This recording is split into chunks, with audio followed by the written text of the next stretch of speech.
Yeah, I mean, just Luke Ford and the dangers of e-personality. And he's an introvert, incel or whatever. And when he comes out on the internet, he has this, like the dark side of his subconscious becomes conscious. I mean, to me, it's obvious. It's what happens. It's what's happening to you on the same way. But your unconscious, your subconscious is different than Gandalf's subconscious. Logic and science dictate that not only consciousness doesn't exist, consciousness is in fact scientifically impossible. And yes, it is going to involve math and calculus and science and computer programming. I'm sorry. And that have different implications of the process with the connection between the levels of a person's soul and how it reincarnates.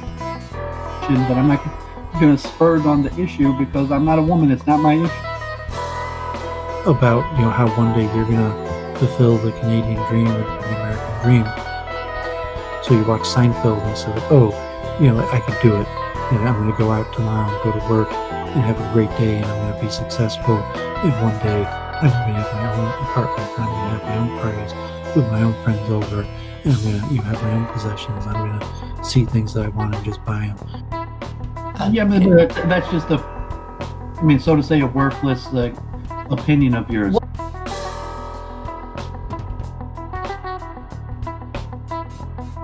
Perfect, but the echo doesn't seem to be there. Right on, and welcome back to review with the only Doooovid. Thank you so much, audience, for just here today. See Skits sing and John Wolf in the chat already. Thanks for joining, friends. I'll hand it over to Doooovid for the introductions. Thank you so much for being with us here tonight. Hey, glad to be back, Jennifer. Good week. So in streaming, we had Root and Branch was canceled both Monday and Wednesday due to technical difficulties, both with the people who were supposed to be presenting weren't up to speed with the technology, and had to be postponed. I streamed with Charles Moskowitz Thursday, and he was also having issues with his technology where he couldn't get the live video feed. And hopefully he's going to get that figured out. I was telling some people, like, make a donation. And God forbid, Les Glassman, who we've been streaming with in Jerusalem, the South African dentist who made Aliyah to Jerusalem with his brother. His mother passed away this week, and so it looks like Lowell is going to be postponing the Root and Branch show a whole month because his co-host, God forbid, his mother passed away in the Jewish ritual mourning, which maybe we'll talk about more.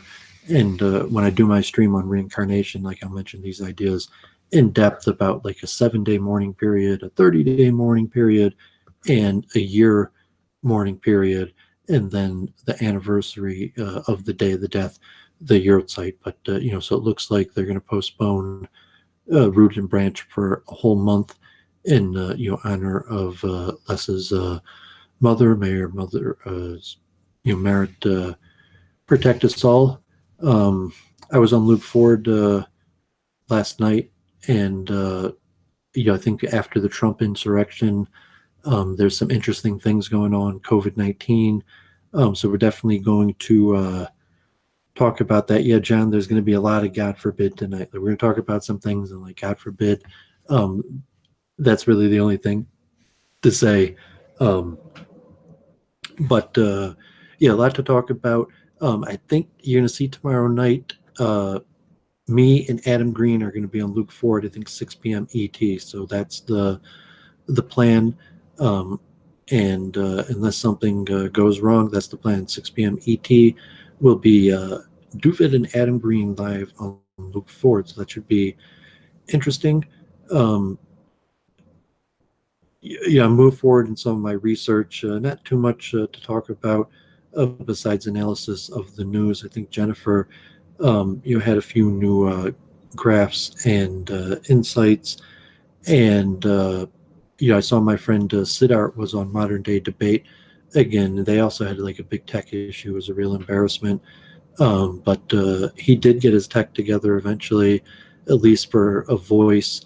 And it was an interesting conversation. It was almost like he was just preaching Krishna consciousness, like the debate that was supposed to be like an atheist, a Christian, and Krishna, turned into him like preaching Krishna consciousness, although he's still caught up on that, like the Vedic predictions, the Puranic predictions, in which I think is probably a bad approach. And I did finish reading his book. So, I guess I'll do a chant, if Jennifer wants to say anything real quick, and then I'll try to do a chant.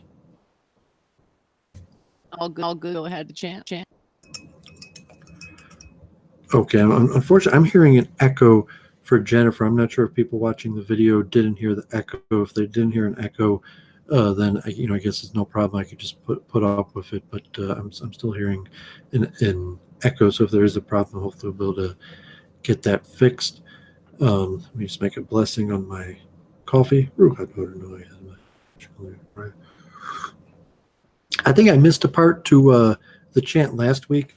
So I was mentioning the Psalm 97, Or Zerul Atzadik Yishlei Leiv Simcha, and I've still been studying a chapter a day of the Arizal's Shari Gilgolim, the gates of reincarnation, and it's fascinating stuff. So Or Zerul Atzadik, the light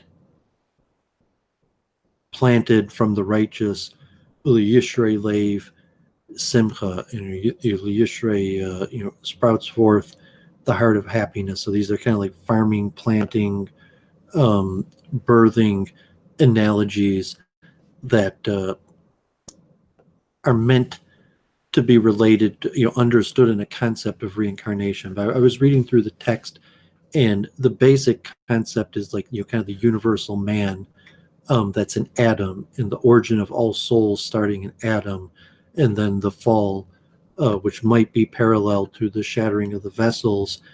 And because of that, a rectification process of all souls but all souls basically having the source, and then there's an analogy to like a body, and all souls make up parts of the bodies, and then it becomes actually quite mathematical, and then the four worlds where the levels of the souls relate to the different worlds, like the three levels of the soul relating to the lower three worlds, and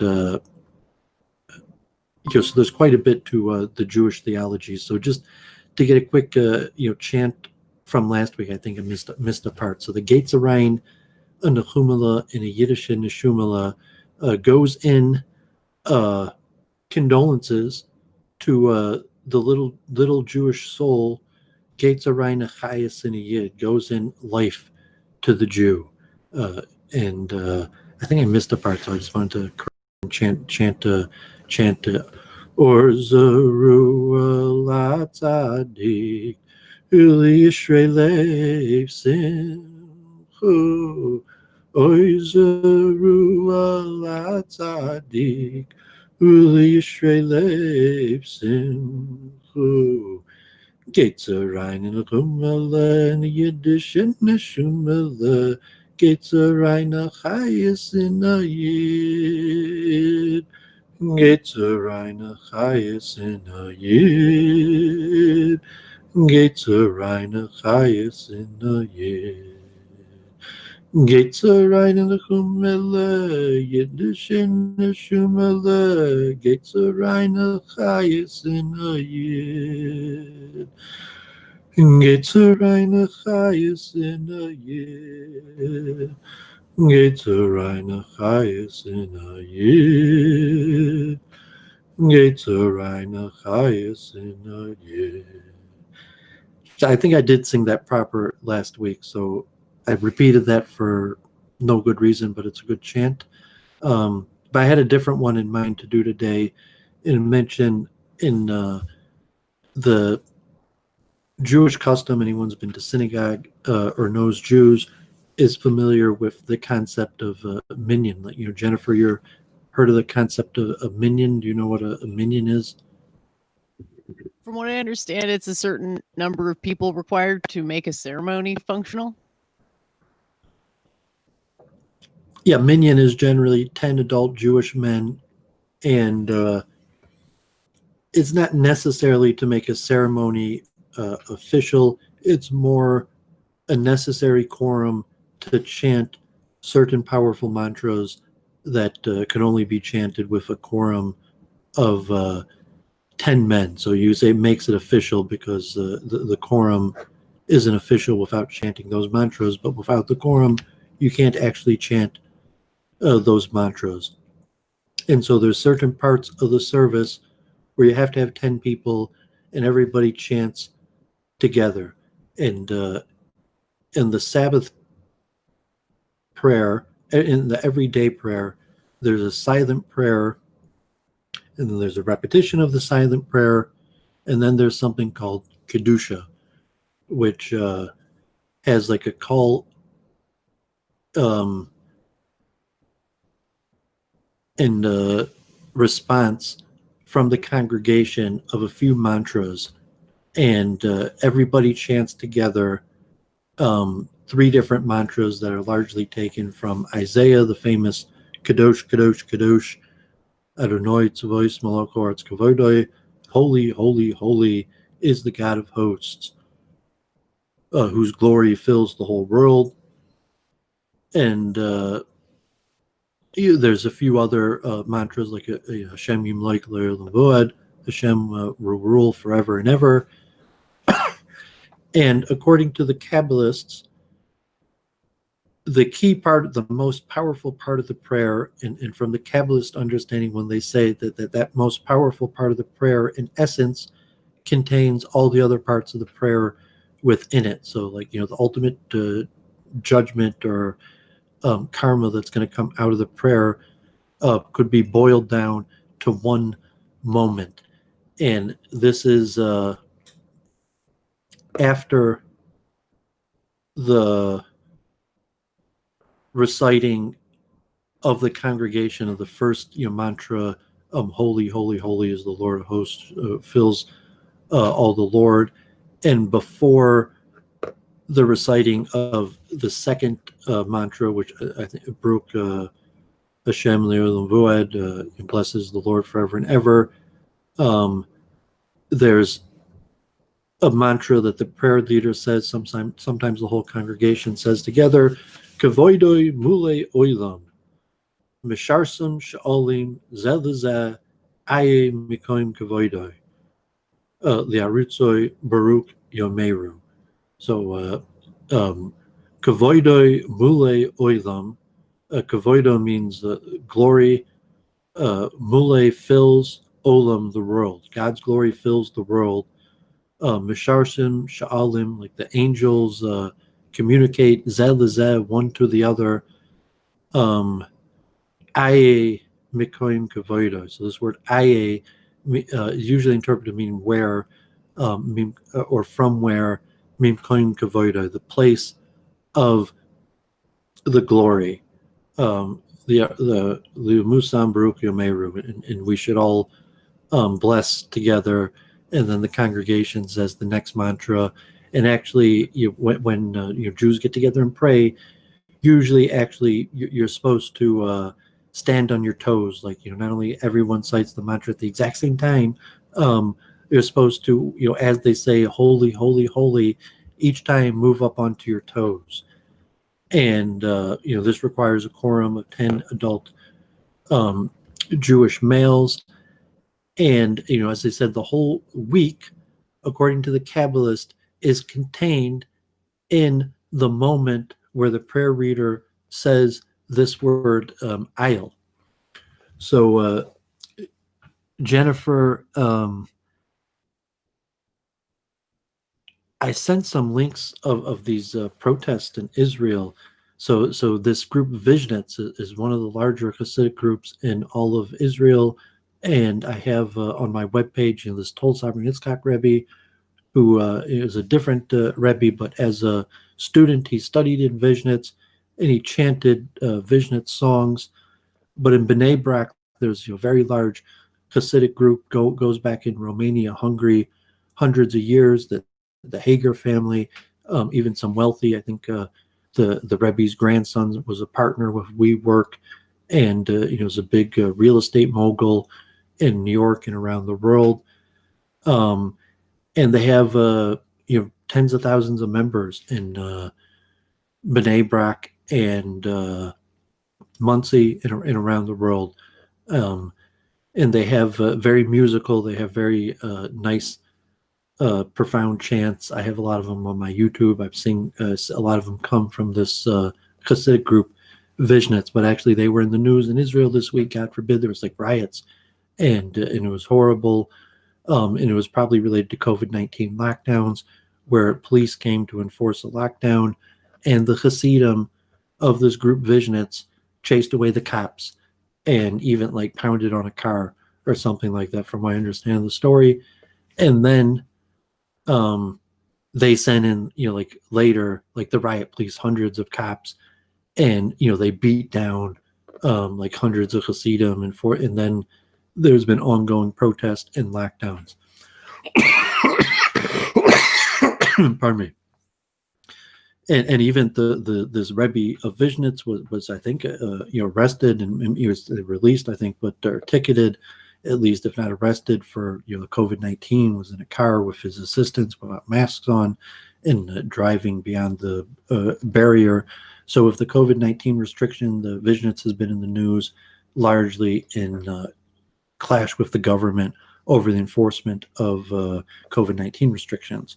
But they have very nice chants. So this is a very nice tune that they have for these words, Kavodoy Mule Oilam, and it starts out slow. Then there's a little tune, and then it has like a high part, which is a chant, and it's purposeful, because this is like a chazanas, cantorial, partially because the prayer leader would be calling to the whole congregation, and the words very simple, Kavodoy Mule Oilam. God's glory fills the whole world. Misharslim Sharlim Zelazeh, the angels speak one to the other. I am Ikon Kavoida, where is God's glory? Okay, so Kivoidoi muleyoilam. Kivoidoi muleyoilam. Kivoidoi muleyoilam. Kivoidoi muleyoilam. Mishor sam sheyalim zeluze. Aye mikoim kivoidoi. Mishor sam sheyalim zeluze. Aye mikoim kivoidoi.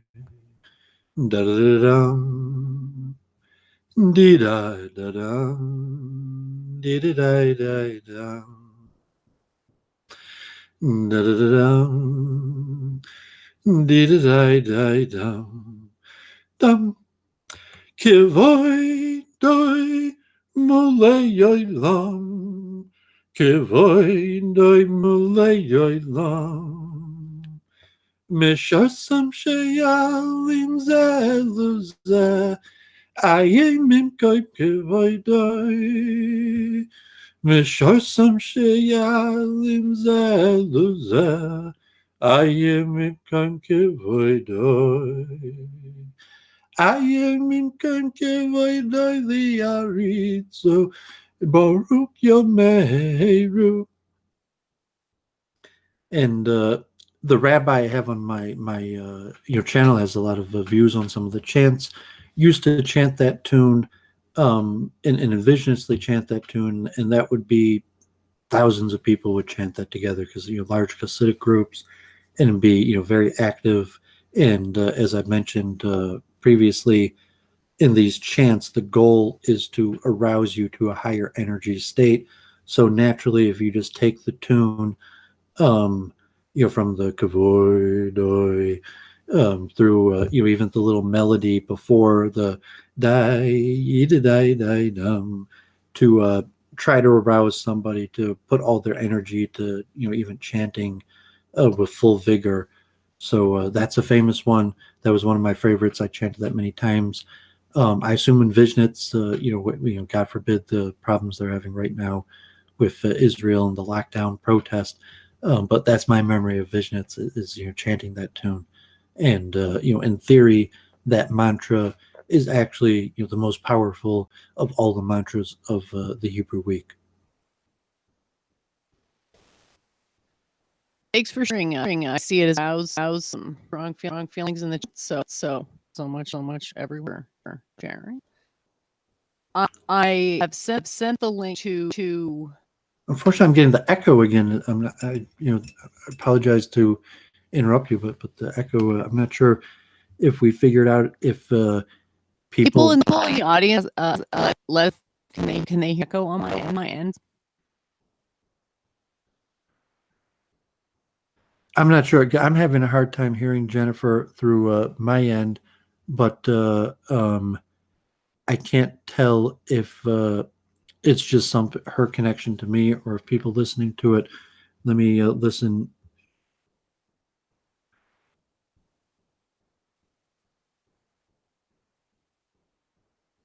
Okay, there's so. It looks like there's a problem with your sound. Even on the video, I was listening to the rewound of the video. Yeah, there's echo. So what do you want to do? Okay, how about now? That sounded better. Because that's just my computer. There must be something wrong with my microphone. I'm not sure what's wrong with it, but I hope it's not broken. Yeah, I mean, it was it was unintelligible. So if you're okay now, and if you want to give your week in review or any comment to the chant or the mantra or my week in review or anything I said, and then definitely where everyone's interested in Jennifer's week in review. I just really want to work on improving my audio here because I don't think this is a very great audio setup. But yeah, I guess I have I've been researching a lot these past few weeks, so a lot of stuff's going on in society. So I've been focusing on that and seeing what people are interested in, I guess. And I also got to thank you, Kingfish. I also got to talk to Samish. I'm actually not sure how his name is pronounced exactly, but we talked for a good almost 3 hours about various aspects of my theory. So that was a lot of fun to be able to have that dialogue. And he might join us tonight. I don't know if he's available, but you're more than welcome to come on and we can Yeah, it looks like he's in the chat. Samish, chat a little more. Other than that, yeah, I'm just sort of working on framing my book, and Gandalf said he would proofread it for me, but I emailed it to him weeks ago and I haven't heard anything since, except him going on Luke's. I see Howie's also in the chat who's been enhancing his diet. Well, that's good because you really do need that solid diet for longevity. Are you going to come on, Samish? If you want to come on, it would be great because then I could try to fix my audio, maybe restart my computer. So I don't know. How does this sound now? Is it terrible? I mean, you sound okay. I guess you're just talking straight into your computer.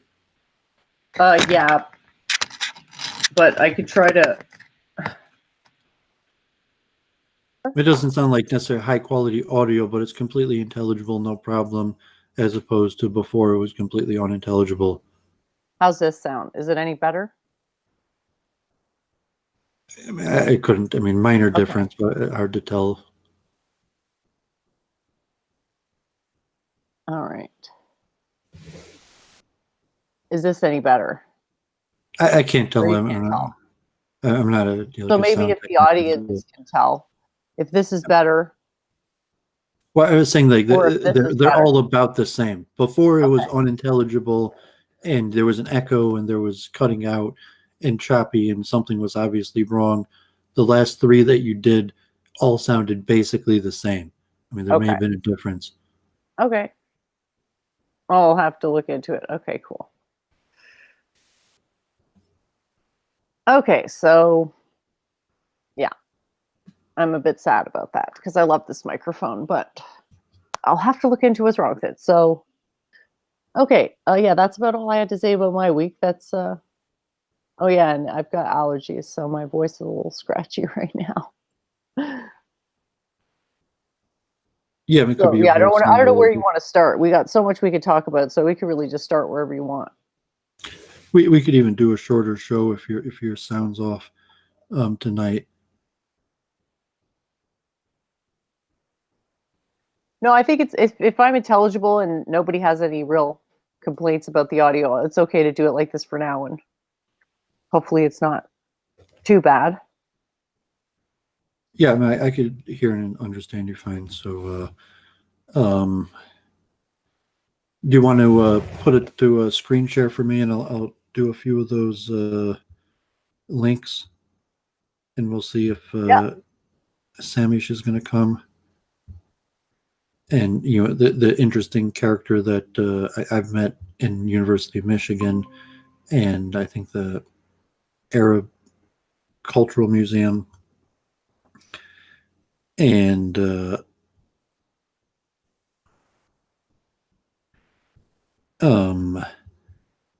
somehow found my my stream and with Lowell on in reincarnation, and came on, and then we've been speaking.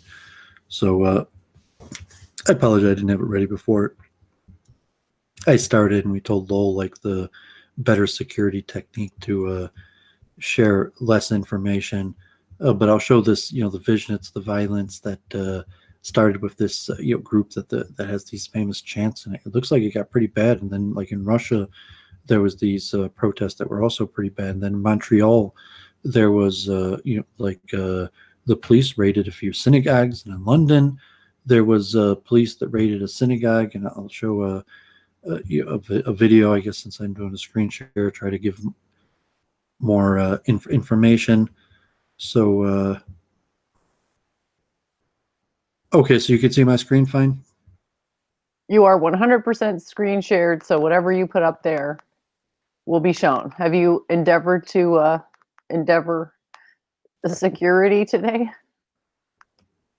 Yeah, we actually have like a few inches of snow today. There hadn't been much snow of the year that stuck, but now there's like 2 inches, and it looks like there might be more. So this was an interesting video about deep learning techniques that have been used for COVID-19, and we might talk about this a little more. So anybody who likes this stuff, here was something called the Cognitive Atlas, which might be like a computer technique in dividing. I'll leave this up for later. It might be interesting, or if anyone wants to take a look. But so let's look at some of these protests that this officer fired a gun into the air because he was scared of Orthodox Jews, and you could see, God forbid, the Orthodox Jews, the Hasidim here, clashes with the police largely over COVID-19 lockdowns. And I think in Amsterdam, I think that it's God forbid, like the Trump insurrection, that things like this are happening all over the world. And oh wow, so I hadn't even looked at this, but in the last hour, a bus burnt by Haredim in return for so this is escalated. It's escalating right now. Breaking news. We bring you breaking news on COE live streams. We can review with Doooovid. Always breaking the biggest stories. The once in a Haredim while. are revolting in the streets. So God forbid, see that it'd be interesting to see what happens. And then this was in Montreal, where it was just prayer service, and I guess COVID-19 restrictions don't allow gathering in synagogues, and the police broke it up. I'm not sure. Maybe there might have been an arrest or two, and fines given out. And in London, there was another similar thing where the police came and busted in COVID-19 lockdown. So I thought that was interesting. I wanted to analyze with Jennifer the New York Times cover on the Capitol riots, where they had the videos and the timeline to look at this. Although if you look at the COVID-19 graphs here, I'll show it that it's interesting. This is in this weekend's New York Times about, in theory, if people get vaccinated relatively orderly over the next few months, that the deaths could be infections could basically go to very little by even April, which is extremely unlikely. But if lifted restrictions, the number of infections, the number of deaths, the number of additional ones, and various estimates, and I think the Times coverage is getting more and more biased, or hard to trust in the science and the science of this. I thought they had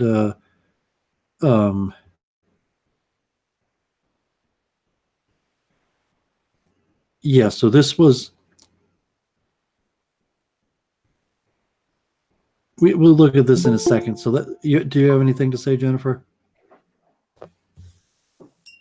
No, I'm just riveted by the combo as it is and trying desperately to improve the quality of my audio here. Samish, hi, welcome to the show. Am I saying your name right? Yeah. You it's okay. I had a hard time getting in because I don't know how. I just didn't see your message in Facebook. So now am I in now? Yep. Okay. Yeah, we're live. Okay. So thanks for joining. Me and no Jennifer have problem. been doing Week in Review for about 2 years now. We've met on various streams and then decided to team up, and we got our own little audience of overlap of interests. So Samish is I don't know if you're a retired professor of sociology. Theology, yeah, That yeah. we've met at a few events about the Middle East, Israel, Middle East, Palestine right? at University of Michigan. I think the Arab American Yeah, Museum, maybe a few other venues. Before COVID-19, I went right, probably on average to like 2 to 5 events that would be related to like Palestinians, Arabs, right. and when I was in University of Michigan as a student, maybe even much more, like even like 10 a year. Um, but yeah, I like haven't. I even have some of the programs like that on my YouTube page. But you found one of the streams, and now we're talking. Now you're on Week in Review, and Okay, unfortunately, good. Les Glassman's mother passed away. May your Neshama Heaven Aliyah, and you protect us all or merit. But so it looks like Root and Branch is going to take a month hiatus because he's going to be sitting Shiva for his mother, so they're just going to push it off for a whole month of the show. But me and Jennifer are still doing Week in Review, so welcome. Okay, okay, that's good. That's good. I think I also met you one time when that Moroccan-born Jewish from the Black Panthers. Oh yeah, I have Jewish that on my YouTube page. Yeah, the Oh, really? Israeli Black Yeah. Panthers that was in Detroit at the multicultural. Multicultural Center, yeah, at Wayne State, yeah. Yeah, I met you there too, because he was, I was very, very interested in listening to him. But that particular conference was set by the Jews for Peace, right? The Jewish Voice for Peace, Metro Peace, Detroit. yeah. And I wasn't, I'm not too thrilled about what they do, but at the same time, I thought the guy was very interesting. And at the afterward, I talked to him in Arabic and Moroccan dialect. It was really it was an interesting time. I remember that.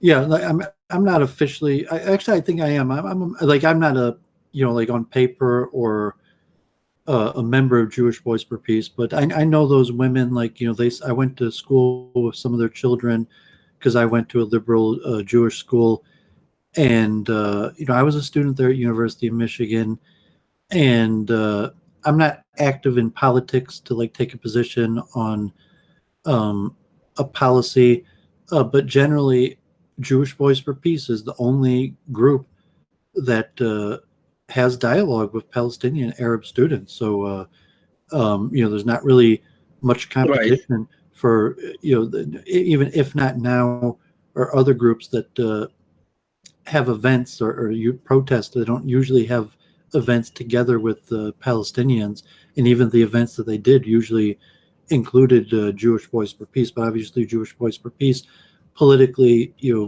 is according to like Hasbora, is already like anti-Zionist, anti-Israel, anti-Semitic, teaming up with the enemies of the Jews, and could even themselves, God forbid, be considered the enemies of the Jews. Right. Well, I mean, that's why I do not agree with them. Their position in some issues, it's just totally. I don't know. To be an anti-Israel to the core is just it just doesn't really make any difference. And then, in fact, I don't know whether you've seen about a few weeks ago there was the blog by the Elders of Zion. A what? The blog by the Elders of Zion. I haven't heard of it. I mean, I heard of the guy. Really? So he posted a YouTube of 2 Gaza youth in Belgium. I think I'm not so sure whether it was Antwerp or Brussels. Yeah, I saw the rollerblading video. Yeah, I mean, and then the Jewish Voice for Peace said no, there's no problem. Those kids were just having fun. I didn't think that was really fun at all. They were supporting them as somehow, and they were saying, look, let's just create some problem. They were talking in Arabic, and I could really understand a little bit. But to come out and say, well, no, that's just fun, it's their kids.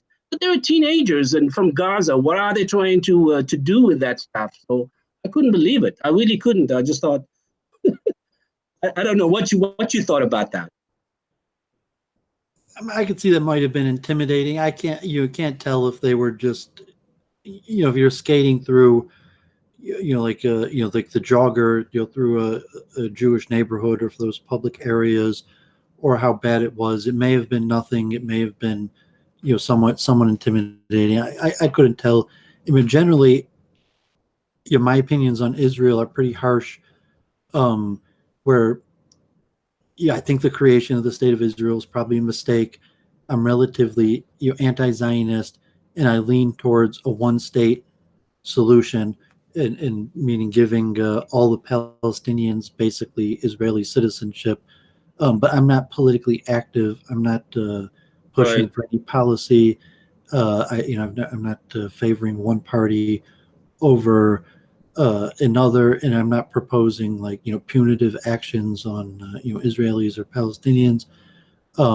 Generally, here in Metro Detroit, I've had pretty good friendly relations with the Palestinians. Mostly in University of Michigan and Wayne State, really the only place I've met Palestinians.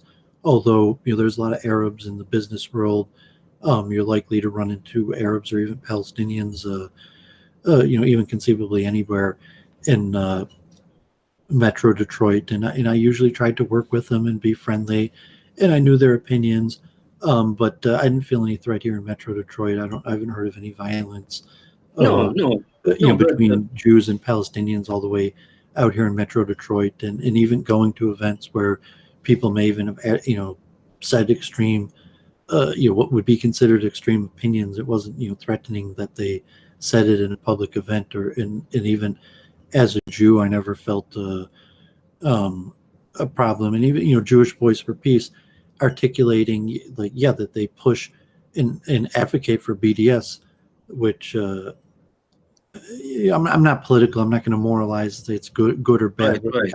I'm never involved like that, but I know these women. I've met them. I've heard them, and they do openly advocate for BDS. I have learned a lot from some of their presentations about water or what's going on, because we're talking about like QAnon. Right. How do you really know what's going on?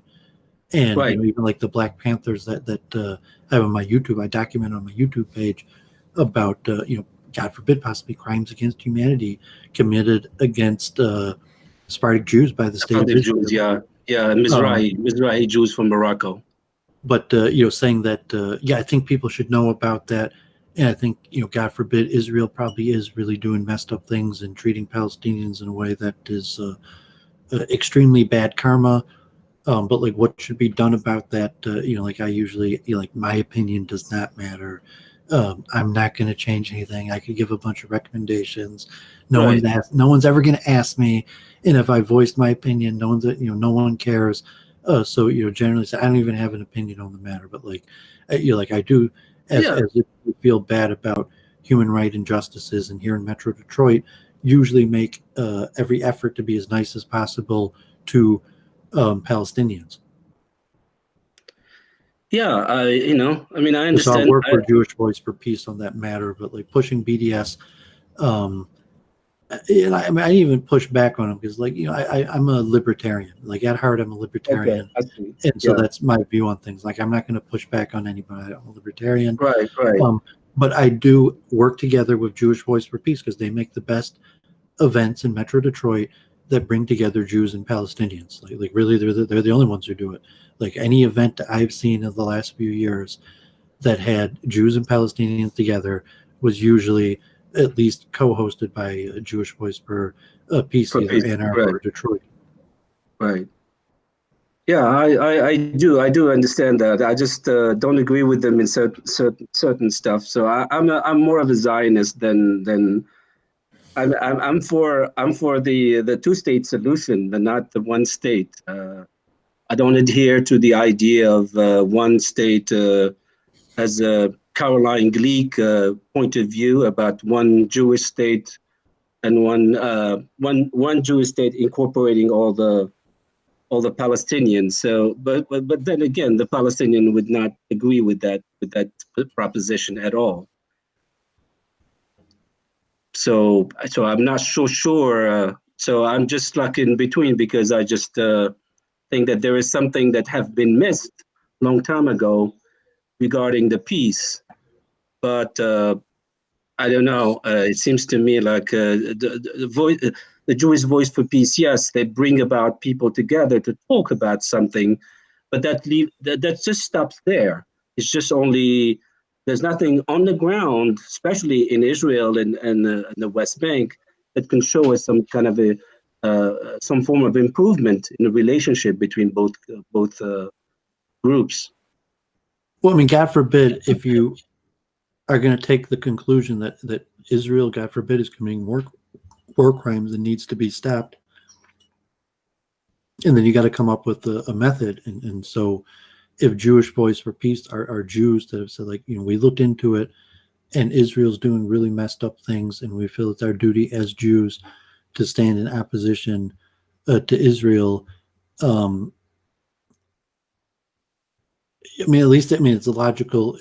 Like, I understand. I know the people I've heard there, whether you disagree with them or not. It's like the communists doing, civil rights activists in the South and the voter rights. That for whatever reason, it was the communists that were the most active and actually man on the ground working in civil rights in the South. So whatever reason, working together with Palestinians, it's these Jewish Voice for Peace activists that are most active. And there's really not that many Jewish Voice for Peace. They're pretty small and they're pretty old. Like, if not now, has a younger crowd. Like, Jewish Voice for Peace is pretty old, and there's a lot of intermarriage also that could be related. That the being intermarried would cause enough tension to turn someone against Israel. That I could see that. Like, yes, as a half Jew myself, and the experience of knowing really thousands of half Jews, quarter Jews, that can turn somebody against Israel. That there are a lot of half quarter Jews, people that struggle with Jewish identity, that become against Israel because of that. Yeah.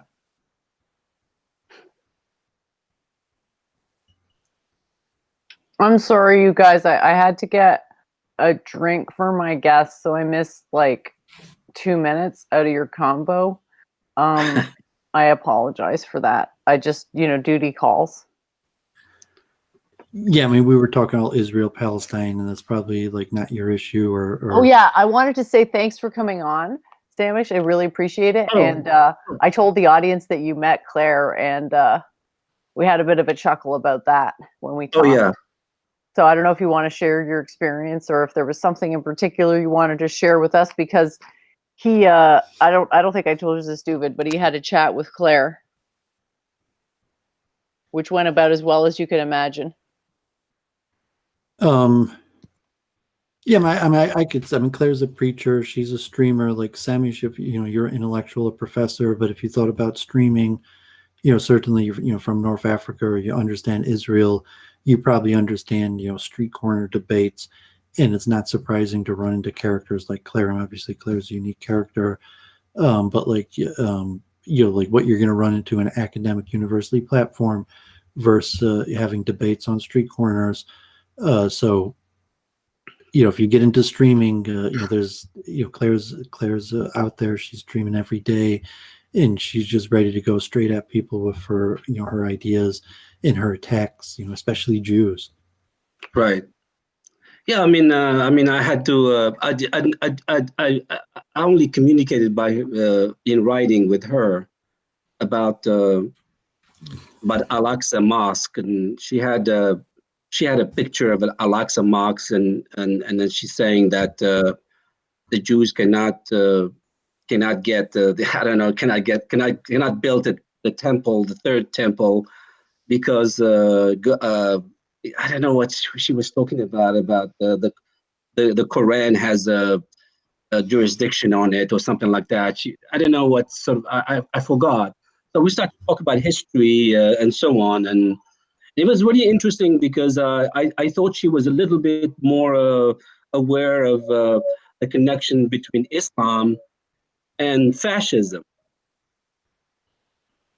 Now, it might seem kind of odd, but there's a lot of written work by very famous individuals who, especially in France, like Robinson and so on, who did make a connection. They didn't really label Islam as a fascist, but when you look at it as a political movement, and then you could see that there is similarity. So I made the comment that based on her philosophy and what she wants to do with this idea of Quranism, I said you want to strip away Islam from its theological and religious mentals and make it sort of like a political movement rather than a theological movement, because that's what she was about. She she misunderstood me. She thought probably I was thinking that probably she was a fascist or something. And I said, no. I said, I gave her some references of those individuals who have written about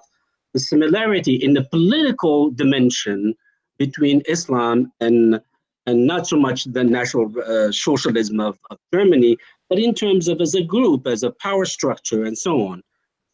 And we left it at that. So, and then she didn't get back with me in terms of understanding the difference between the political Islam and the theological Islam.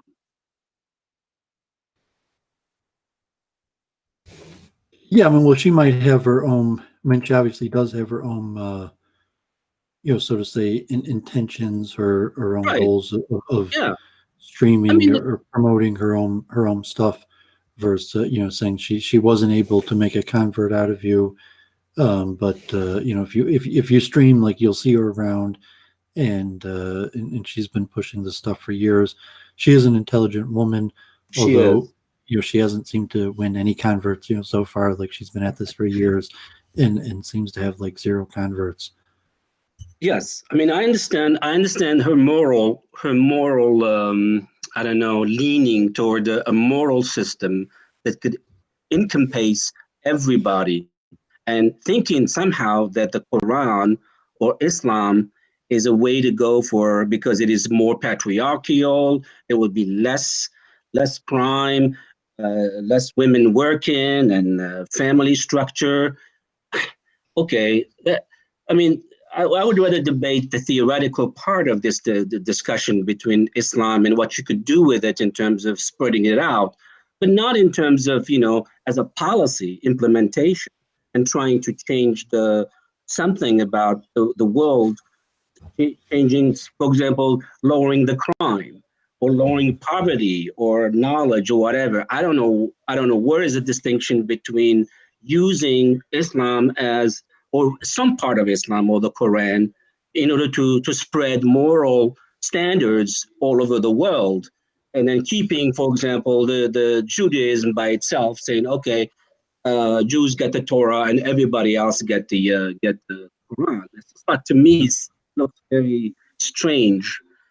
But then again, that's the policy implementation. It has nothing to do with the theoretical basis of what she thinks about the connection between Islam as a political system.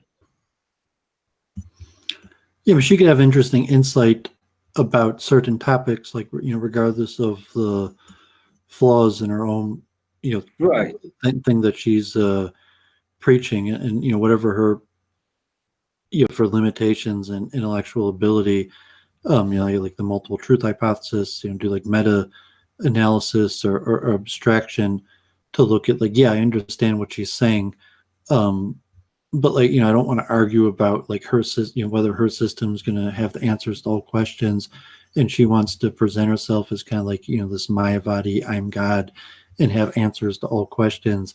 It just becomes kind of like a silly game. But yeah, if you enter streaming, you create a streaming personality, and it could make for interesting banter. So if like, if that's your activity, you like streaming for hours every day, you might enter like a LARP personality that makes it capable of you streaming and talking for hours every day. Where if you didn't have like a character that you enter into, it might be more difficult.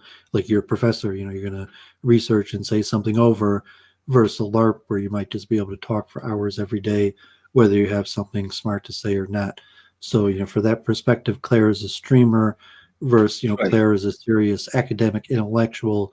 You can say she's got a decent streaming strategy. Right.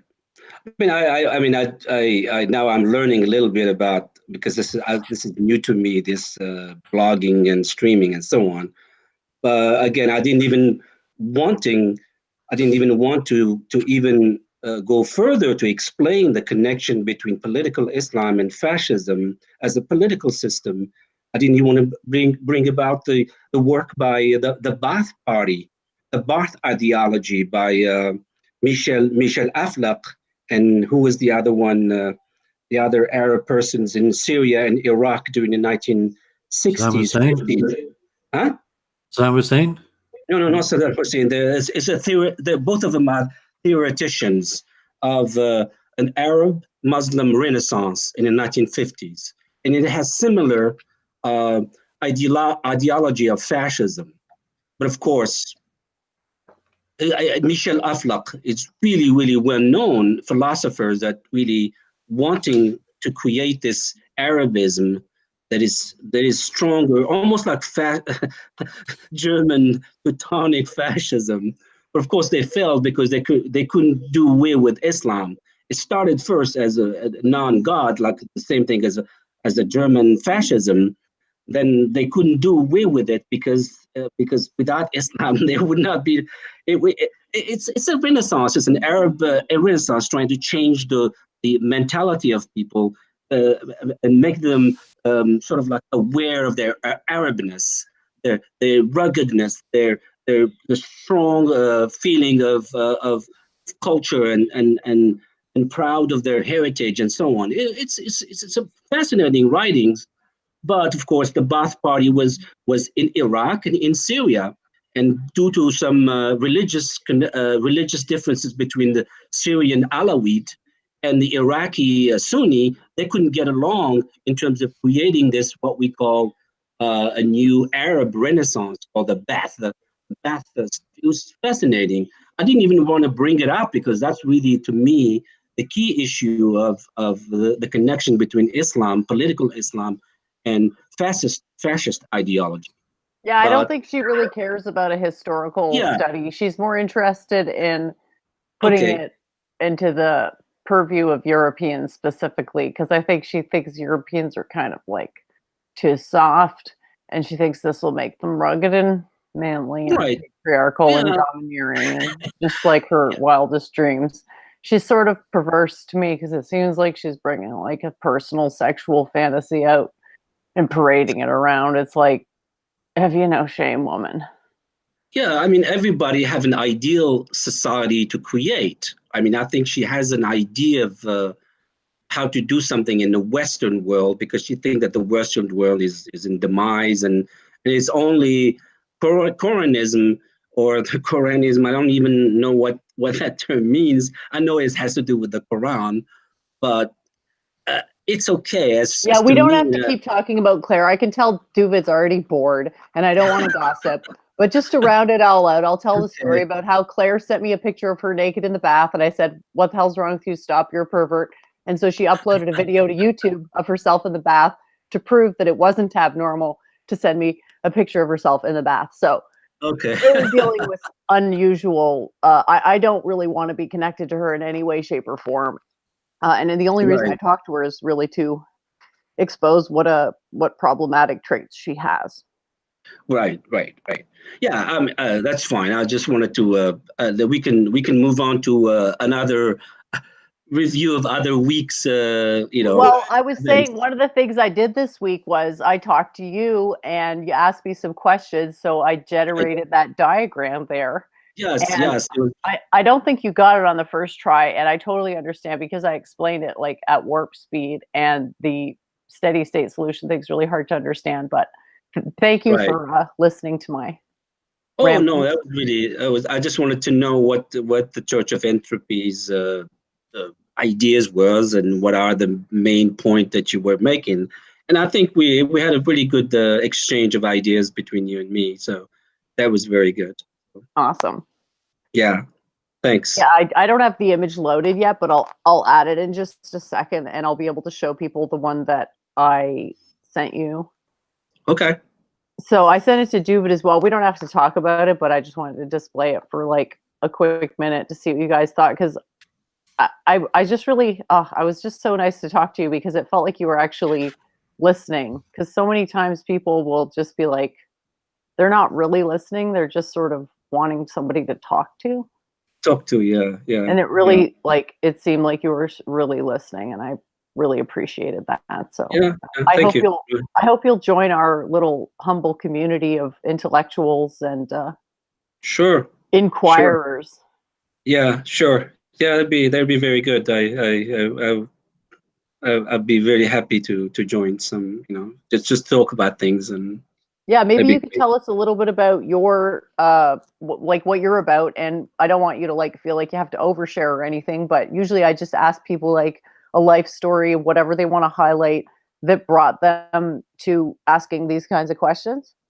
Well, I even mentioned first before you do that, because you were mentioning Claire and saying, like streaming is not a protected venue. Like, if you're a university professor and people are enrolled and students and you have a controlled venue for these discussions, and saying it's not like necessarily like a bar or a street corner, but like streaming, you get trolls, you get people who don't really like you, people who watch the content because they're against us, and it's even a sizable part of the audience. So nature of streaming is it's more, I would say, necessarily dangerous, but confrontational, because the Right. people who disagree with you are likely to be able to find you, be put right in front of you, and um, you have to deal with them. And if you're thinking like, yeah, if you're in Detroit on a street corner, like, you're not likely to have a small group of millionaires. You're going to have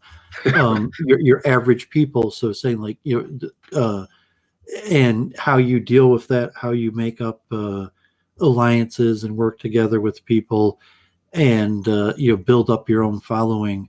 um you have to take an approach to it. And if like you do want to stream and put yourself out there, like you want to meet interesting people and ideas, and it's not necessarily like root and branch where you're going to be trying like to get a speaker series. It's just going to be conversational, and a Conversation, lot of the right? people who are going Yeah. to be joining the conversation. Yeah.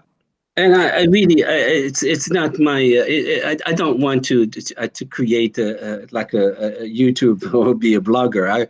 I just want to discuss things based on what I know, and especially on the topics of the Middle East, Arab versus the Judaism, Islam, and the French and Italians or whatever. It's just like a.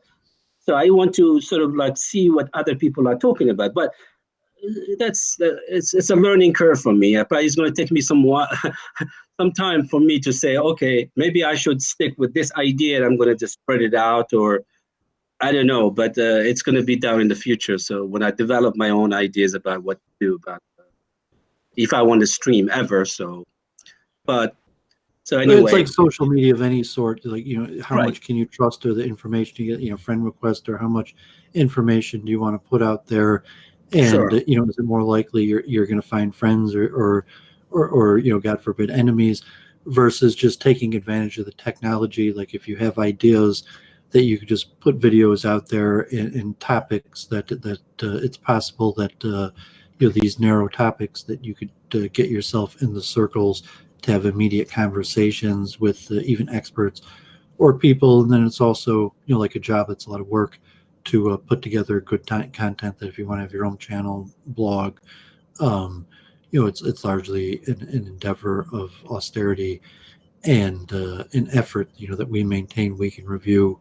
Because we're streamers, so we have like a week of stuff that right, we're reviewing, and others people content, and you could give a parallel to anything, sports, party promoting, running a business, that and I usually talk about the value proposition, or think like straight communication theory.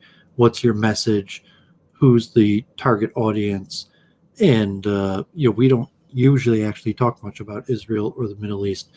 Sometimes spirituality, or I'll give a general Judaic approach, to a spiritual topic, but usually we're more like science and conscious oriented for at least the show, even though I have a big interest in the Middle East. But I think Jennifer doesn't have a particular big interest or Israel and in the Middle East, and so We Can Review is partially also about organizing streaming, trying to recruit people and encourage them to make other streams and look for overlaps and in interest, because me and Jennifer's overlap is more Hinduism than Judaism. She doesn't have, Okay. I mean, with your discussion, your weekly discussion, not weekly, but everyday discussion with Charles, it's also mostly about Judaism and also the Israel, the policies and so on, which is really interesting because Thursday I do Charles every week for a few months now, and I even called it like Partners in Torah. So we talk Israel, Torah in relation to modern like right-wing politics, and that's what the whole show's about. And Luke Ford and other, you could have different personalities to talk about different things, and a lot of times it's good to compartmentalize things, because you have different audiences that don't if you're a professor, you probably taught different classes and intuitively know what I'm talking about. Right. Yeah, I mean, it's the Middle East. I don't know why people cannot, they're not really interested in it. But to me, that's really where the hot spot is. It's really something that is in my heart, because being, well, if you're a Hindu, living in a Jewish and Arab country, and people really do not know very much about the Mizrahi experience. Those who if you're a Hindu, it's largely irrelevant. I mean, some Hindus might know. I mean, to me, it's important, but I'm saying from different places in the world, you think especially like people trying to get ahead in the West or in the industrial world, they might not really know or care that much about the Middle East. But obviously Jews, especially ones that know and care about Israel, have a deep caring. In the changing world post COVID-19, post Trump, all these peace deals. You could see that these Arab countries become much more important if there's a decline of the U.S. in Europe, and Israel and other countries have normalized with these Muslim Arab countries, that the West may not have the power to the historic stance of dealing with the Arab Muslim countries of the West as the West declines may lead to a different world. Who knows? Yeah, I mean, with Biden, we're just going to have to wait and see, because what Trump did, was there something really way off the beaten part of what previous administration. Whether people are going to criticize him or not, I do not criticize him, but now Biden brings up another questions. What is he going to do about the Middle East policy, about the Iran, about? So we just going. I'm optimistic. I think with you and Charles discussed this a little bit, and it was a discussion of he tries to get everything out from, but I don't think, for example, he's going to take away the embassy from Jerusalem. I think it's going to be there. I don't know whether anybody would even dare do anything of that nature. But with Iran, that's fine. I can understand why he wants to go back to the negotiation, and it's probably okay. But we'll see. I'm so much optimistic about that. Yeah, I'm more down on the future of the U.S. God forbid, unfortunately, that the U.S.'s role on the world stage has been diminished, and it's unlikely to ever be as large again. And Trump used the last of his power as a great president of the United States, that unlikely Biden will ever have that sort of platform, that the U.S. has just past its prime in the way that Biden won't have that kind of platform, and really advanced peace in Israel and multiple nations. And they even put out if Trump had a few more days, he could have normalized deal with Indonesia, and joking around like playing chess with like Turkish players. They should have normalized with Turkey, or even Iran. And now um, unlikely Biden will have much of influence one way or the other. Like he might try to do a little punitive action. They might tinker around with U.S. aid. But on the larger scale, like, Israel's in the Middle East and dealings with Russia are more important than with the U.S. Regionally, and if the U.S. Gives weapons, the balance of weapons dealing, Saudi Arabia and UAE pushing back on Iran, but I think you're going to see the pivot of Israel to the east. And Israel's already been doing that, and it could even be towards China. And there's probably going to be a lot of problems between Israel and the U.S. just in terms of group strategic conflict of interest. Right. And even the chief rabbi of Israel said the U.S. is on decline, and Israel should do everything possible to try to fulfill the role of Israel on the world stage. And biblically, theoretically, like of course that's what's going to happen. Yeah. But practically, how much could Israel fill a role in the world stage? But likely that the U.S.'s global influence is going to keep on declining, and Israel could pivot itself in a way to be one of the more powerful nations in the world, even militarily. In many realms, Israel is one of the most powerful nations in the world militarily.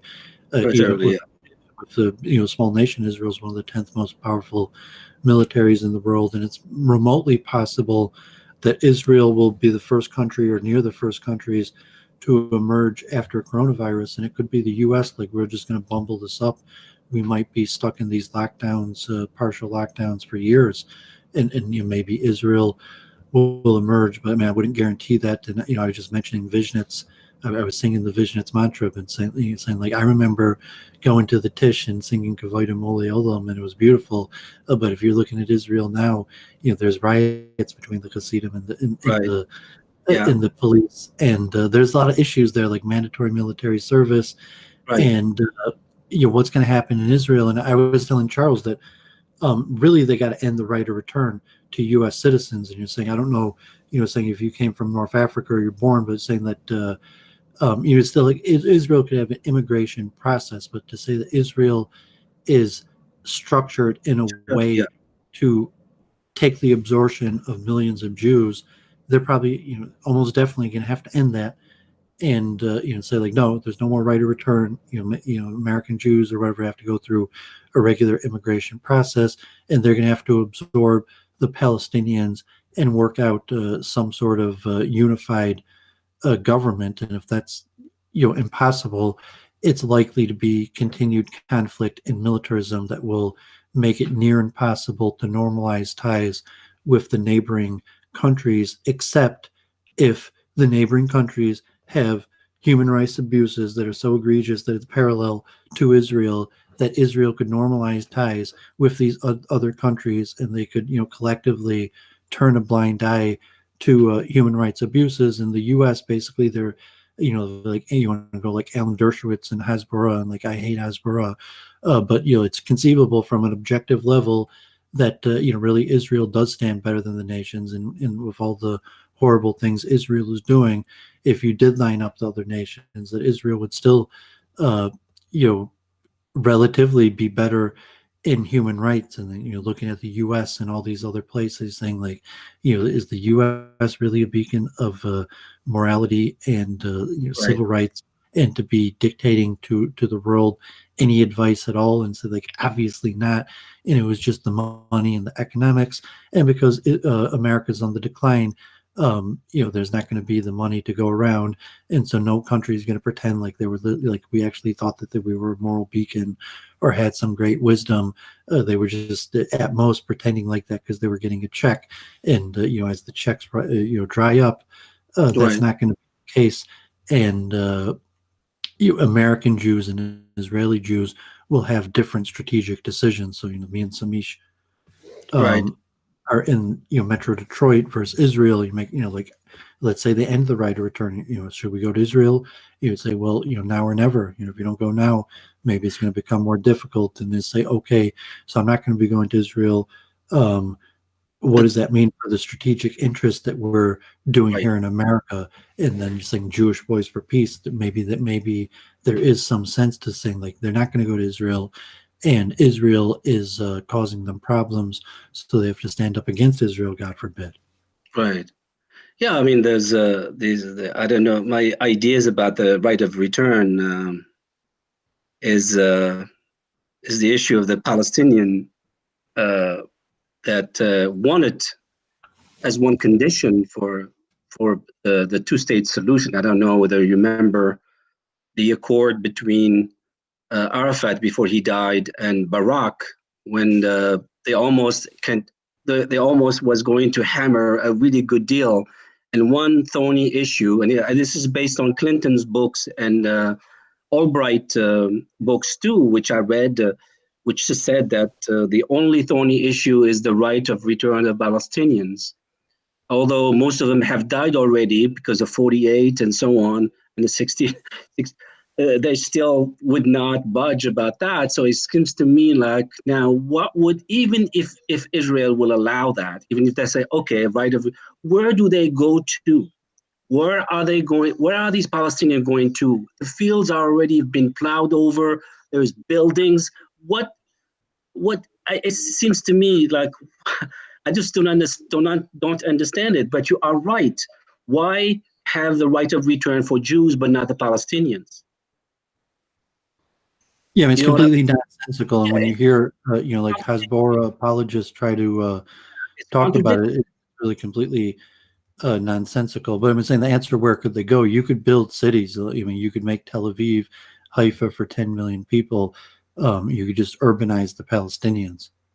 But they would, even if they accept that, Doovid, even if they accept the idea, okay, let's come on over. I mean, move in. Okay, they could they can be absorbed by the Israeli society, but I do not believe that they would want to be governed by an Israeli institutions. Well, I saying that you were I saying hope that the recognition that the not creation. to go and move to another state and say, okay, we're back. The idea is they're going back and changing the nature of the physical, geographical place of Israel. It would probably not be Israel. It would be probably, I don't know, Cisjordanie West to Cisjordanie East.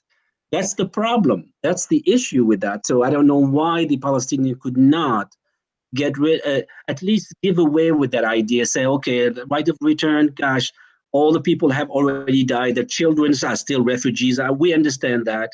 Even if they're coming back, who's going to absorb them? That's sad because for one little tiny things, they couldn't agree for the two-state solution. They wouldn't budge. So you understand where we are at now in terms of trying to solve the issue. Yeah, I'm saying that the fundamental problem is it was a mistake to create Israel as an ethno-state, as a Jewish state. And so you say, okay, like, so I am anti-Israel because I do think it was a mistake to create Israel as a Jewish state. And I'm not like an opponent of the Jewish state, but just looking back, the problem is that Israel was created as an ethno-state. And so you're saying what the remedy to the solution is to undo it and to change the status of Israel no longer being an ethno state.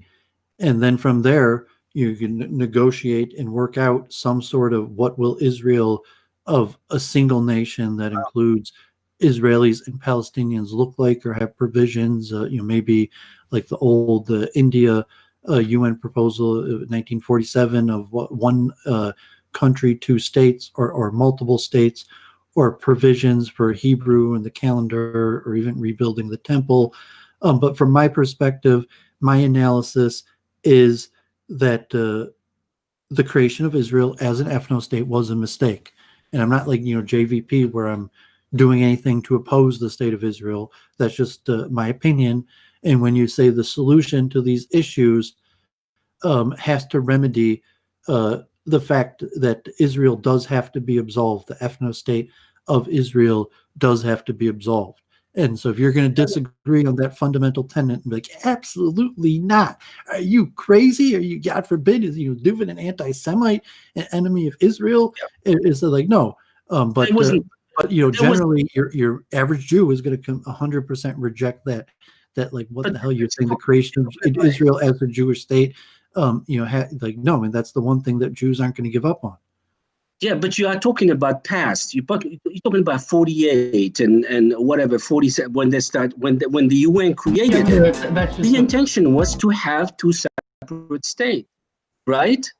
Yeah, It I'm saying wasn't that was the original mistake. Was the creation of Israel as an ethno state, which should have been, like Einstein said, and saying like anti-racist. Like two states for two peoples is intrinsically racist, and so it should have always been one state for one people, and the one people includes all people.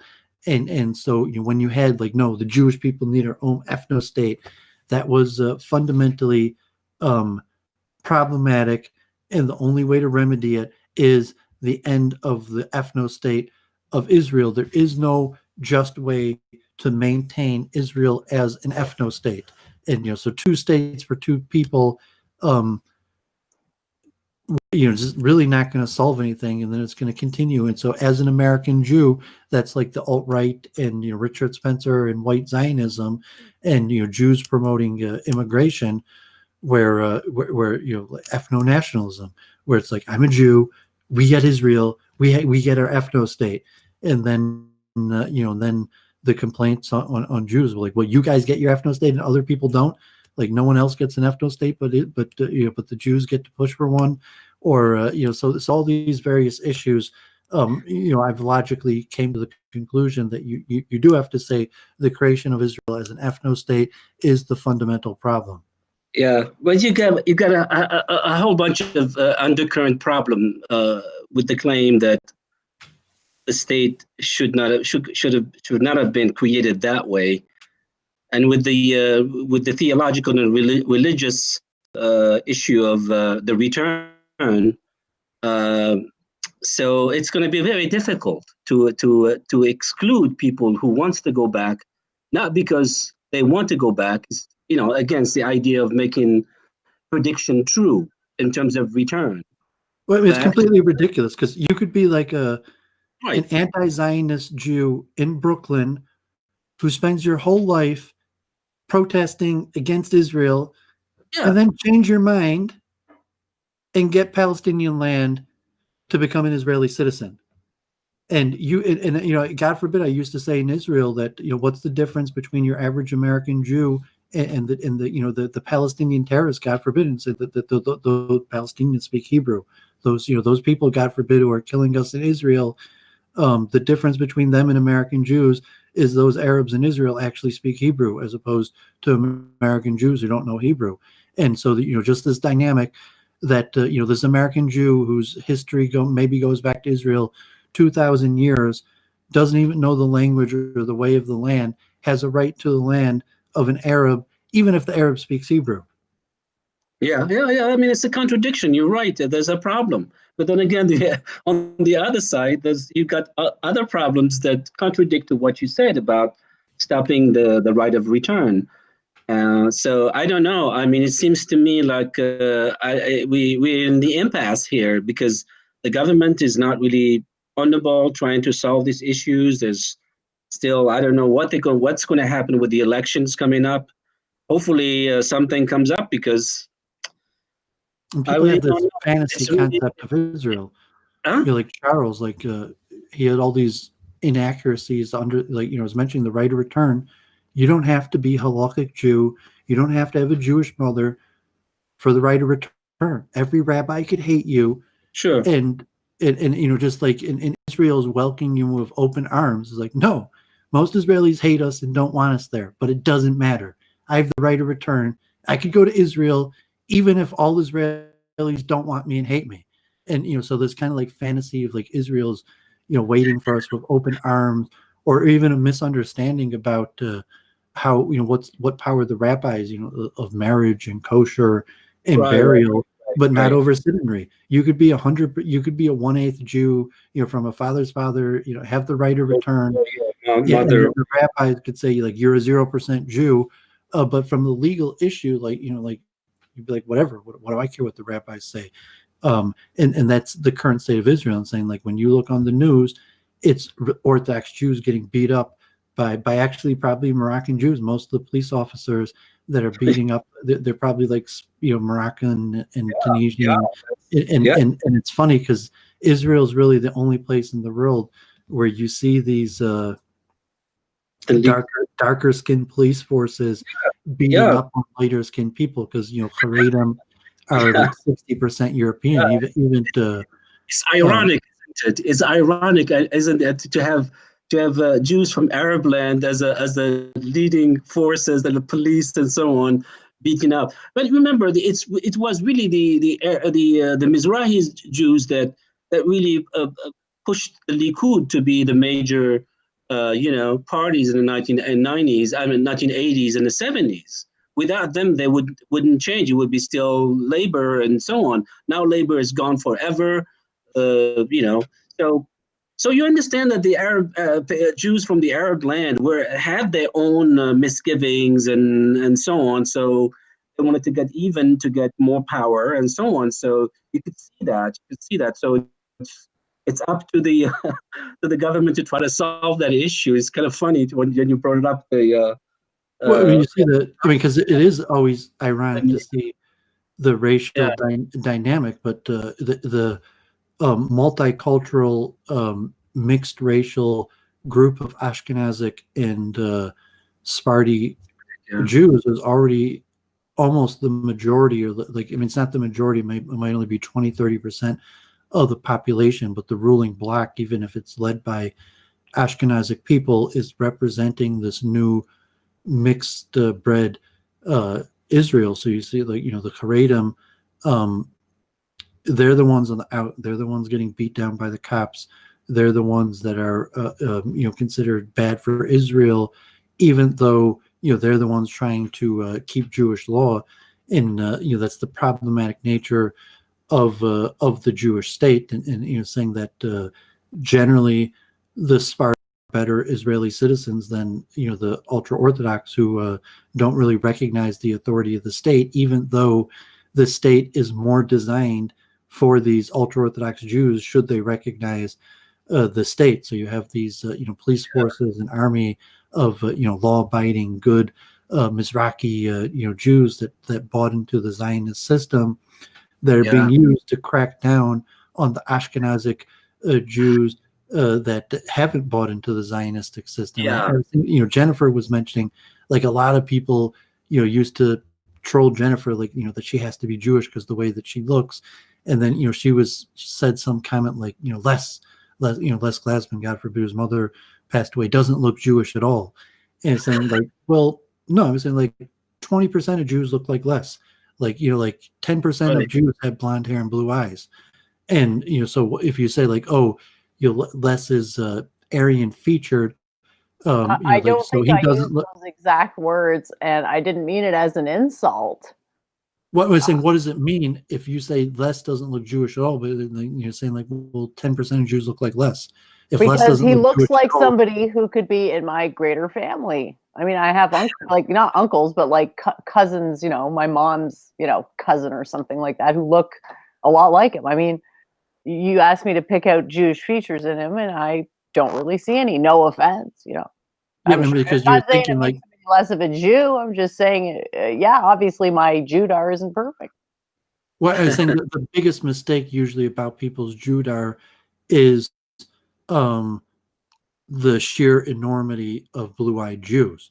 That when you say, Les, like, if you say Les doesn't look Jewish at all because he has light features or something different, and if you say, like, the biggest mistake usually people have, I mean, Sami, there's a lot more blue-eyed Jews than there are Moroccan Jews. So statistically, saying that Les is more representative of what Jews look like, but not in Israel. But not in Israel proper.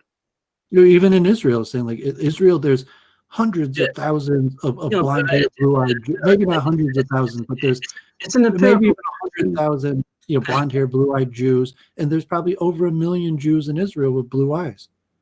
Sure. I So- mean, they don't represent the majority in Well, they Israel. do. In Israel. In Israel. Well, I mean, it depends how you say a majority.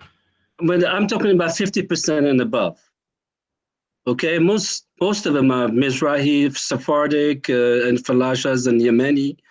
I mean, of course, there was intermarriages. I'm not saying that there is no no blue-eyed Jewish people. I'm sure there was a lot of European descent there. Don't take me wrong, but most of it is in the United States and in the diaspora. It's not really in I think proper maybe the in Israel. confusion is that worldwide Ashkenazim are the majority, whereas in Israel there are 25 or less percent.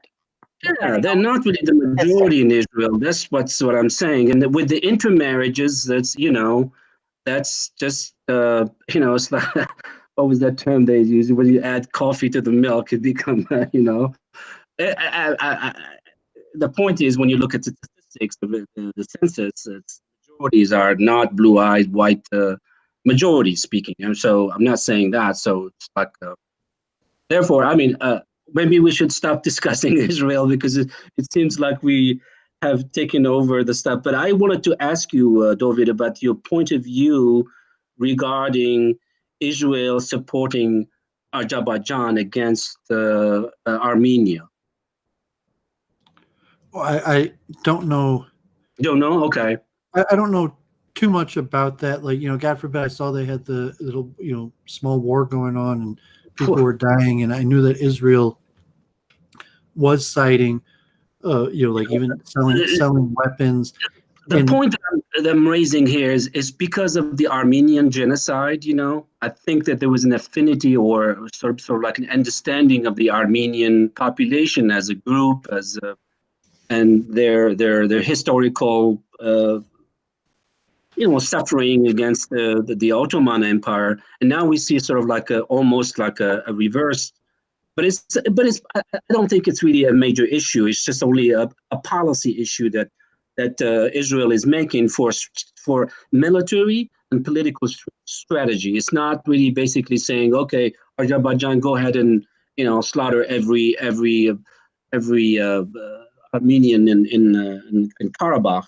But it seems to me like it's kind of like it's a very, very an odd situation. But I understand it is strategically in what do you call it?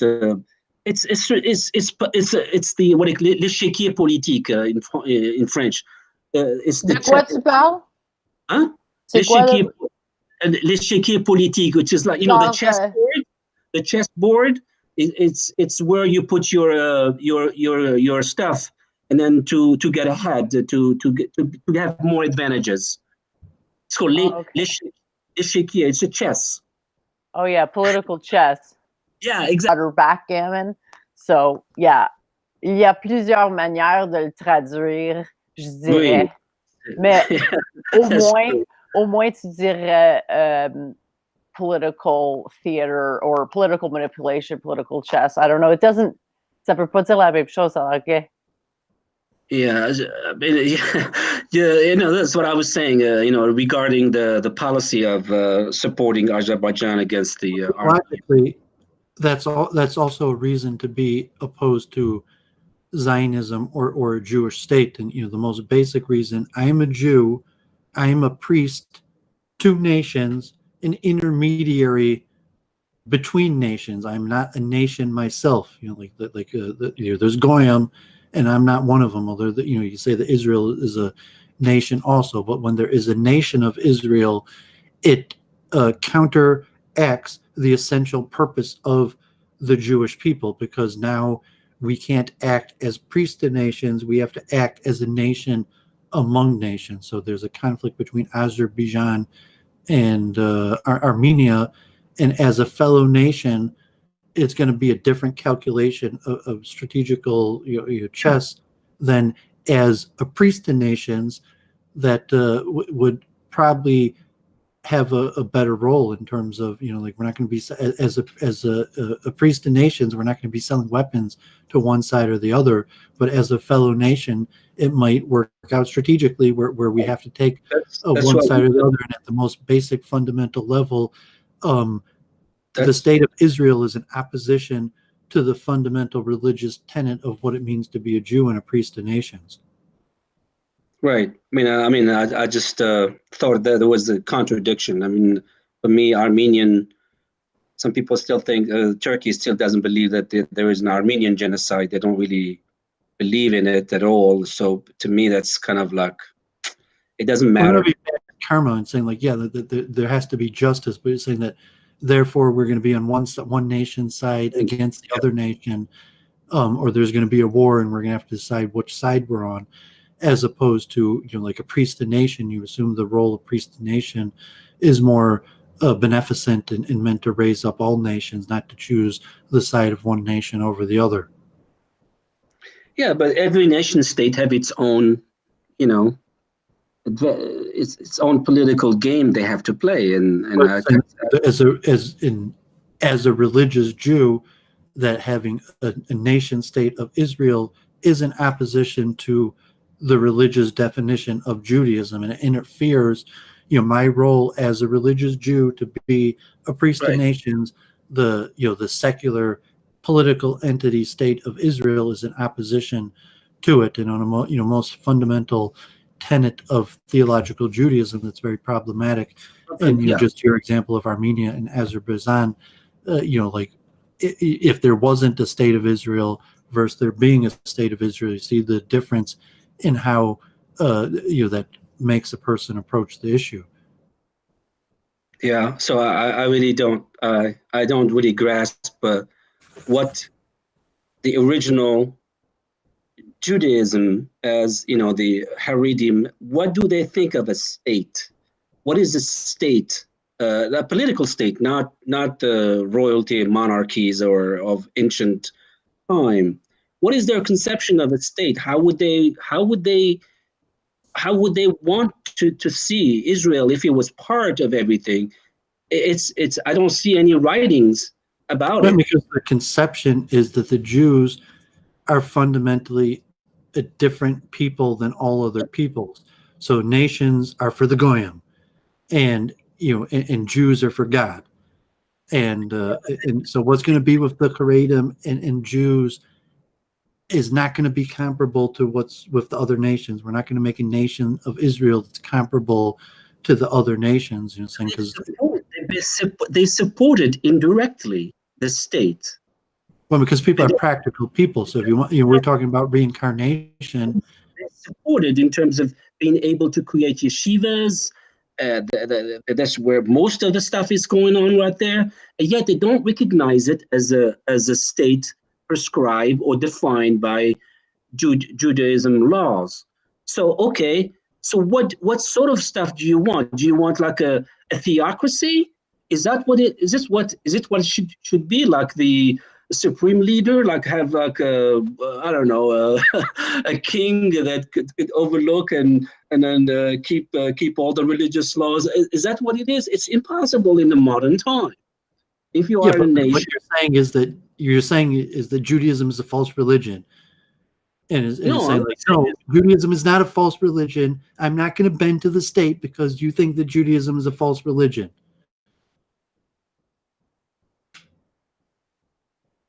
Well, let's not get too aggressive here. I think so. Wants to have a you're talking reasonable about discussion theology, here. And it's saying like, no, we believe in God, and I don't. And Judaism, not its own nation. There's nations. There's all. Goyim could have all sets of nations, and if there's a Jewish nation, it's a contradiction in terms. It goes against the meaning of the Jewish religion. Yeah, so when you make a Jewish state from a Haredi point of view, it's already an attack on the religion and kind of makes the person heretical, because you wouldn't be pushing for a Jewish state if you believed in God, and it could be to a very fine level of Judaism is an extreme religion. Sure. Where you're saying that you're like, I don't want moderation, and you're saying, come on, how about a little bit of moderation? Well, no, yeah. I mean, they recognize this. They like the state, but they do not recognize its what do I call it? It's I don't think you say they like. I'm saying people are practical people. They might work together with the state, but theologically they reject the state, and they'll probably always reject the they don't state because recognize it's going it to be as real states. I guess conflict. I don't know, but they would want to go and live there and support the religious institution and so on. So, but remember, I don't know. There used to be a kingdom, self-contained kingdom among all nations around. Yeah, the So I polling is very clear. do And not it's like, see why that conception is not seen as a possibility or potential to recreate a semi kind of state. Why would somebody be subsumed to other nations and say, well, okay, which it's part of it? There used to be a kingdom, and that's why people wants to go back to that sort of uh, idea of having one state, one king, and whatever. So I don't know. It's kind of I don't know the detail very much, but I certainly I noticed there is contradictions in terms of if you have a state is contradictory to Judaism itself. Well, I'm sorry, but how could people get together and say, okay, we are autonomous. We want autodetermination. We want to decide on our own instead of relying on some other groups to define who we are. I mean, that's the problem too, because Zionism, for me, as Zionism is the ability to determine your own fate. And people think of it as, okay, you're going and taking land and blah, blah. No, it's just, look, I want to decide on my own how to live, my institutions, and, instead of relying on, on some other laws. I'm sorry, maybe I'm kind of a little bit, so we can close the discussion because Somebody that's in my. the chat wants to know where you're from, if you're Israeli Jew or Lebanese Arab. Who? Somebody in the I chat. did, Somebody in the chat called Salomon Levy. I think it's a fake name. I'm not sure. what was his question? Where you're from. I am originally from Algeria. I was born in Algeria, but my parents were from Morocco. They were refugees from Morocco. yes, I mean, So I grew up in Algeria, but my parents from Morocco. After the independence, like around '64, we went to Morocco. So I am really I used to be a Moroccan citizen before I became the U.S. citizen, and I have family members in France, in Morocco. I have some in Algeria. There's probably all of them gone, and some of them in Montreal, and one or two in Iowa. So it's all that's it's all in just Israel also. no. It's one or two in Israel, but they're like cousins, very far away. I have no contact with them at all. But you never lived in Israel. I never lived in Israel. Never really wanted to go because I grew up in this a family where they were like some not so much anti-Zionist, but they just didn't want to deal with going back there. Just rather lived in France or Morocco. Yeah, I mean, most people have extreme misconceptions about Israel. It's tough to really understand Israel because Israel's a complicated state, and even if you move there and live there, um, but yeah, I mean, the polling in Israel, it's almost 50% who would probably like to move to even a theocracy or a king, although it's very unclear what that Yeah. would be like. I would guess with all of the normalizations with the Arab nations, where Israel is basically set up on a European model, and if your family had moved to Israel, you would have been normalized in largely a European state system Yeah. in Israel, and there's certain advantage, but it's possibly that's failing, and as Europe is weakening, there's less advantage to Israel to make it appear like it's a Western state, and now it's normalizing with its Arab neighbors who don't have Western style governments. That you could see a shift in Israel, and that Israel could become a theocracy. Most likely would be Haredi, that somehow Right. Which yeah. Teaming up with the Sephardic Haredim, Ashkenazic Haredim, would be able to form a coalition and take over the government, and with birthrights, Yeah. there would be like a Muslim Brotherhood that would be like that from now till forever. That once the Haredim you have enough majority to make a coalition, take over the government, that they'll likely always control Israel, and then make a king or something like that.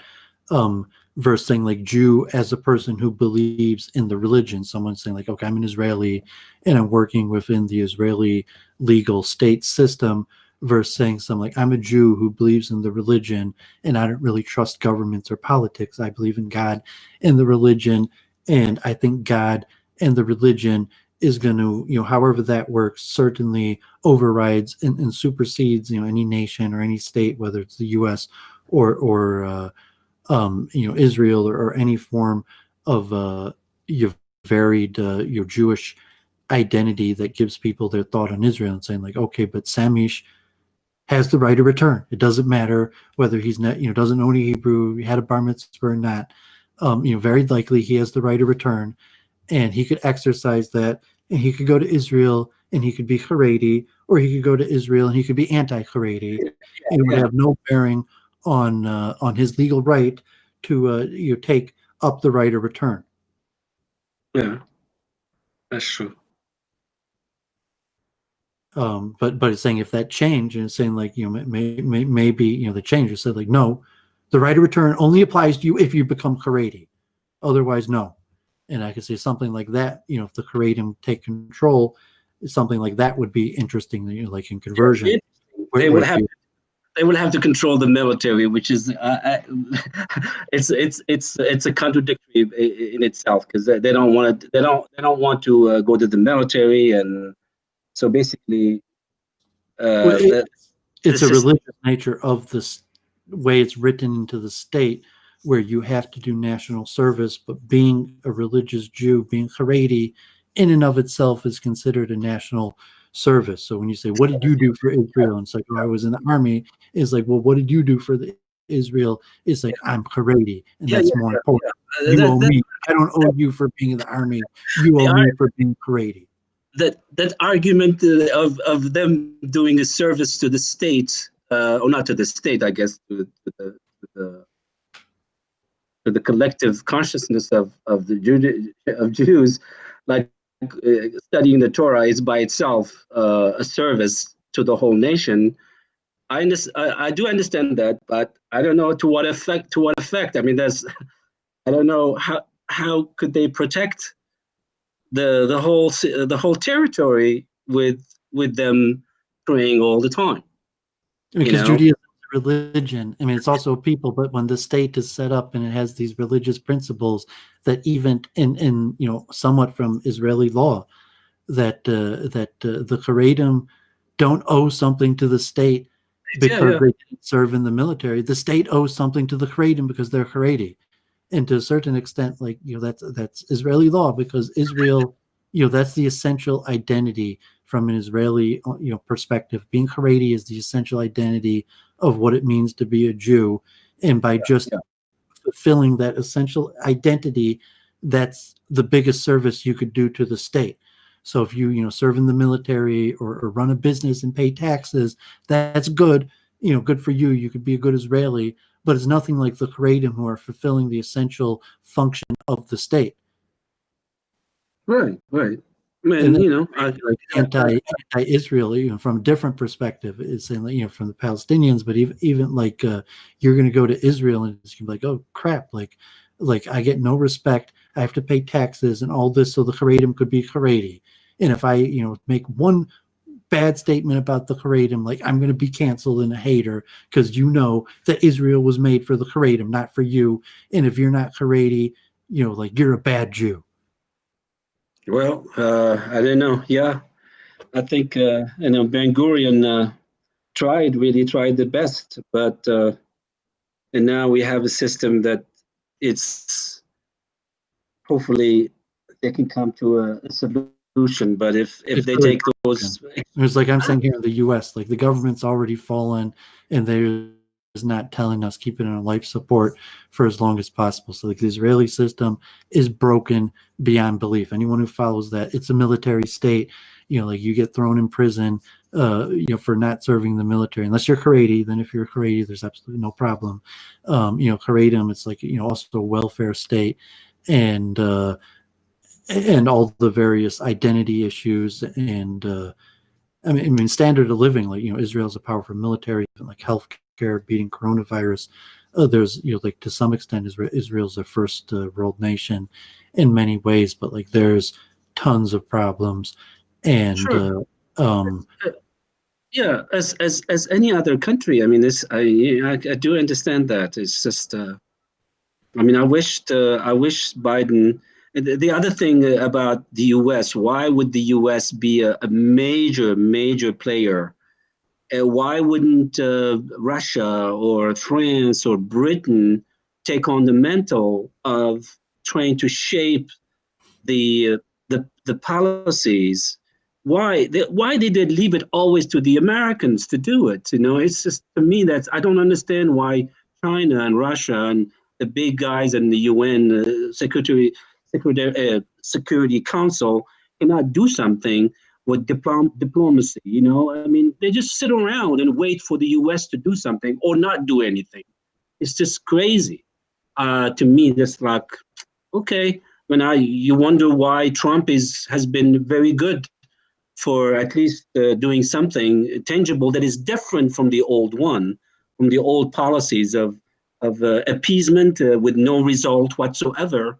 So what could you do? But at least he shakes stuff up. And let's see now what's going to happen when you have Arab nation making diplomatic relations with Israel. And you see that the Palestinians said that they're going to have elections. Okay, what's that supposed to mean? Are you going to change? Are you going to sit down and say, okay, let's just work together? That's how could we combine both entities like Israel proper versus the West Bank? That's just, okay, could we share power? Nothing. There's not even a discussion about that. So it's either you get your, it's like the French. Why couldn't the French and the Algerian work together for both of them to live? Why would the French had to leave and the Jews of Algeria had to leave? Why? Well, I mean, so just human nature. What kind of view of human nature do you have where conflict and but you could, these violence and bad things, suffering are not guaranteed part? I'm saying, like, we're born into suffering, we suffer, and we die. So, like, obvious. I have one uncle that worked on the idea of having the Algerian and the Jewish and the French to remain in Algeria and create a new nation called Algeria, which is a multi-ethnic or multinational or multinational French, Arab, Muslims, Jewish, and okay, let's just live together. But one group did not want that. Either you leave or just dead. La valise ou le cercueil, meaning a suitcase, or what we call a cercueil in English. I think it's La valise. No, le cercueil. It's where you put the dead. Coffin. A coffin, yeah. A valise, suitcase, or the coffin. It's a term they came up with it. I mean, can you understand the French, why the Algerians are against the French? I mean, the Jews, because of the Crémieux decree that gave citizenship for all. That was one of the worst stuff they could have ever have done in 1870 when the Crémieux decree gave citizenship to all the Jews of Algeria and left the Arabs by themselves. And this, the Algerians, Arab would never forgive the Jews for that. And when the independence come, I say, well, fine, just you have to go. So you see it right there. There is impossibility sometimes to live together. So, and they left, and now look at Algeria. It's still doing okay, but most younger people and professional would rather go to France and work, and you have a brain drain over there, and everybody wants to go there. So it's like, okay, wait a minute, what happened? What's going on here? So you see, I think we should learn from other countries. Example, Pakistan versus India. There was a partition right there. Why? I mean, Gandhi was there with the big guys, and then what is his name? The Pakistani guy just would refuse. And then now Pakistan has no Hindus whatsoever, and yet India is full of Muslims. So there is a disparity right here in terms of acceptance of others. Now you could see, I don't, I really don't see anything about one state solution. I mean, I don't really see it at all. But that's my point of view. But when I look at history, that's what I see. I see partition, and what's wrong with partition? Pakistan and India did it. Bangladesh and West Bengal and Pakistan too did it. So I don't know. North Vietnam, South Vietnam, South Korea, North Korea. So what's the deal? I mean, unification is okay, fine. Anyway, I'm going off the tangent, but I'm just bringing up events that happen in history that could really give us a food for thought about a possibility of a one state, non-ethnic stuff, which is, to me, it's impossible in terms of its implementation. Not its acceptance. Maybe some people will accept it, but how to do it, how to literally do it and work it out physically, tangibly, it's for me, it's an impossibility. Yeah, we usually like to talk consciousness and take an approach of consciousness, decision making, pattern recognition, how people approach thought and decisions, or even group decision making, to analyze it not so much from a political point of view and saying like, of course people make bad decisions, of course people put together patterns in incorrect ways. It's like, it's my YouTube page, like I'm a competitive chess player, and even have theories on chess, but you're saying like, yeah, of course people miss the best move, or think that a certain combination is going to win even though it's wrong. And there's even patterns of how you could expect people to make certain mistakes, or even to statistically show the maximum ability of the human mind in certain decision making abilities. So when you talk about all these larger political issues and saying about conflict is the natural order of the material world, of course people in conflict with their self question our identity, our place in the material world, and with God and larger society and groups and nations. But we live in the material realm and have to interact with the material realm. Saying we're Jews, we have to make parnasa, hopefully, get married, build up families, be active in the material realm. And that means making practical decisions, and being part of groups, and dealing with neighbors and the nation and the laws of the nation, and that sometimes in conflict with the theological understanding. So to have a complete, comprehensive, a consistent worldview is near impossible. Me and Jennifer, the mathematical perspective girls and completeness theorem, but just saying it's near impossible for a person to have a complete, consistent, coherent worldview. So a lot of times people look at various issues and will come to a conclusion on an issue, and another person analyzing like, that's inconsistent with your views on other topics. And we're like, of course all people have inconsistent worldviews. Sure, near impossible. Right. So in terms of week in review, we usually try to take a more spiritual, conscious level position. So like Jennifer doesn't have any expertise in the Middle East, and more our overlap is Hinduism, not Judaism, but everything is relevant. There's one world and there's one people, and all these migrations and conflicts and governmental systems are relevant to everybody. And then say like in the US, in a capitalistic system, like the Lubavitch Rebbe, you work together with people what you agree with them on. So it's like, we meet and if we start talking like, oh, we disagree about so many of these things, like how could we ever, get along? But it's okay. We find points of agreement and we work together on that.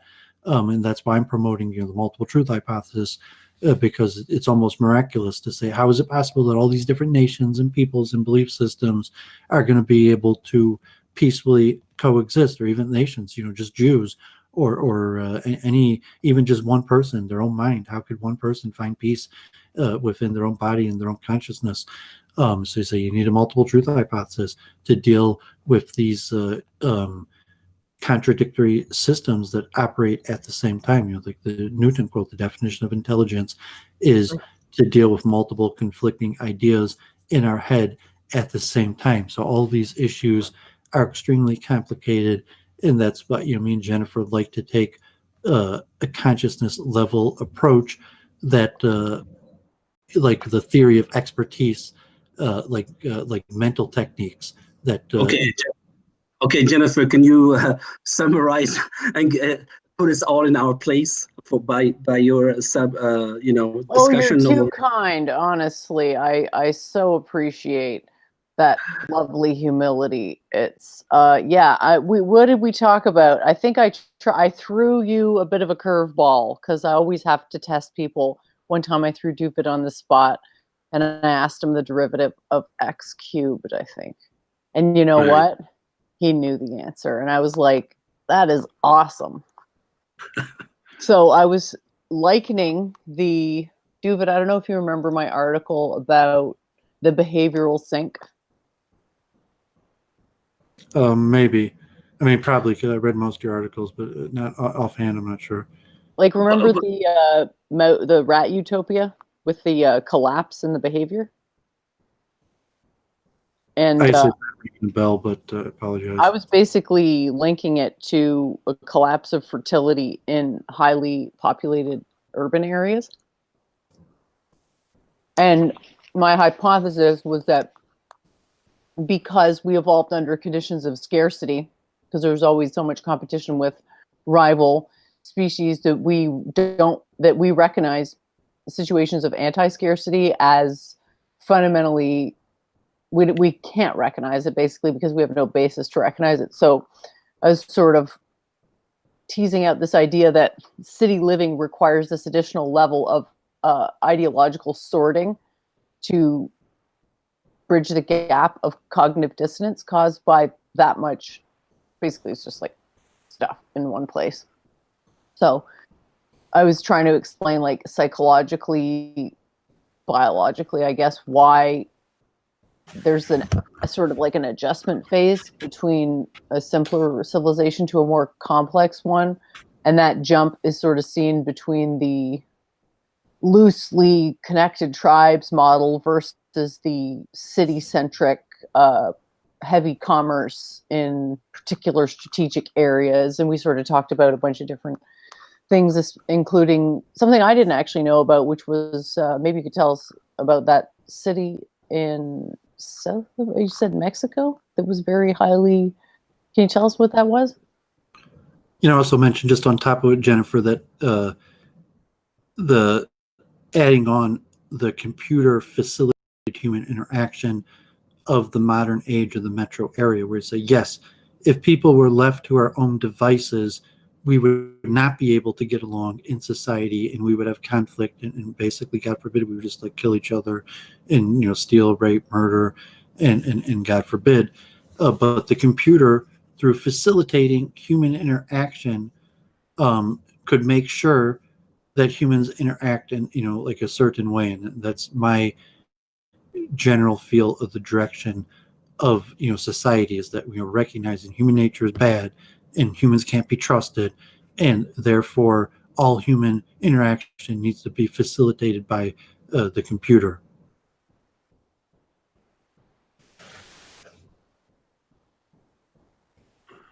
I don't know. For me, the computer is much. It's just a way to communicate.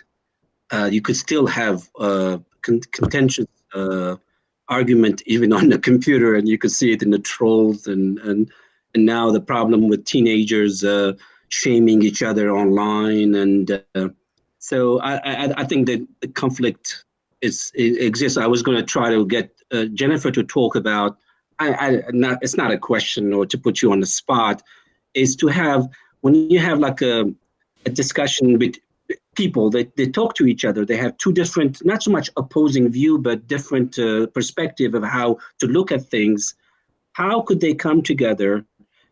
We call it in French le dialogue des sourds, which means a dialogue of the deaf people. I mean, you're saying something to me, but I understand it, but I'm not really listening to it. I want you to listen to me. This is what we talked about this afternoon, that people sometimes when they talk with each other, although they understand the other's position, but they would not budge. It's as if they don't really want to hear.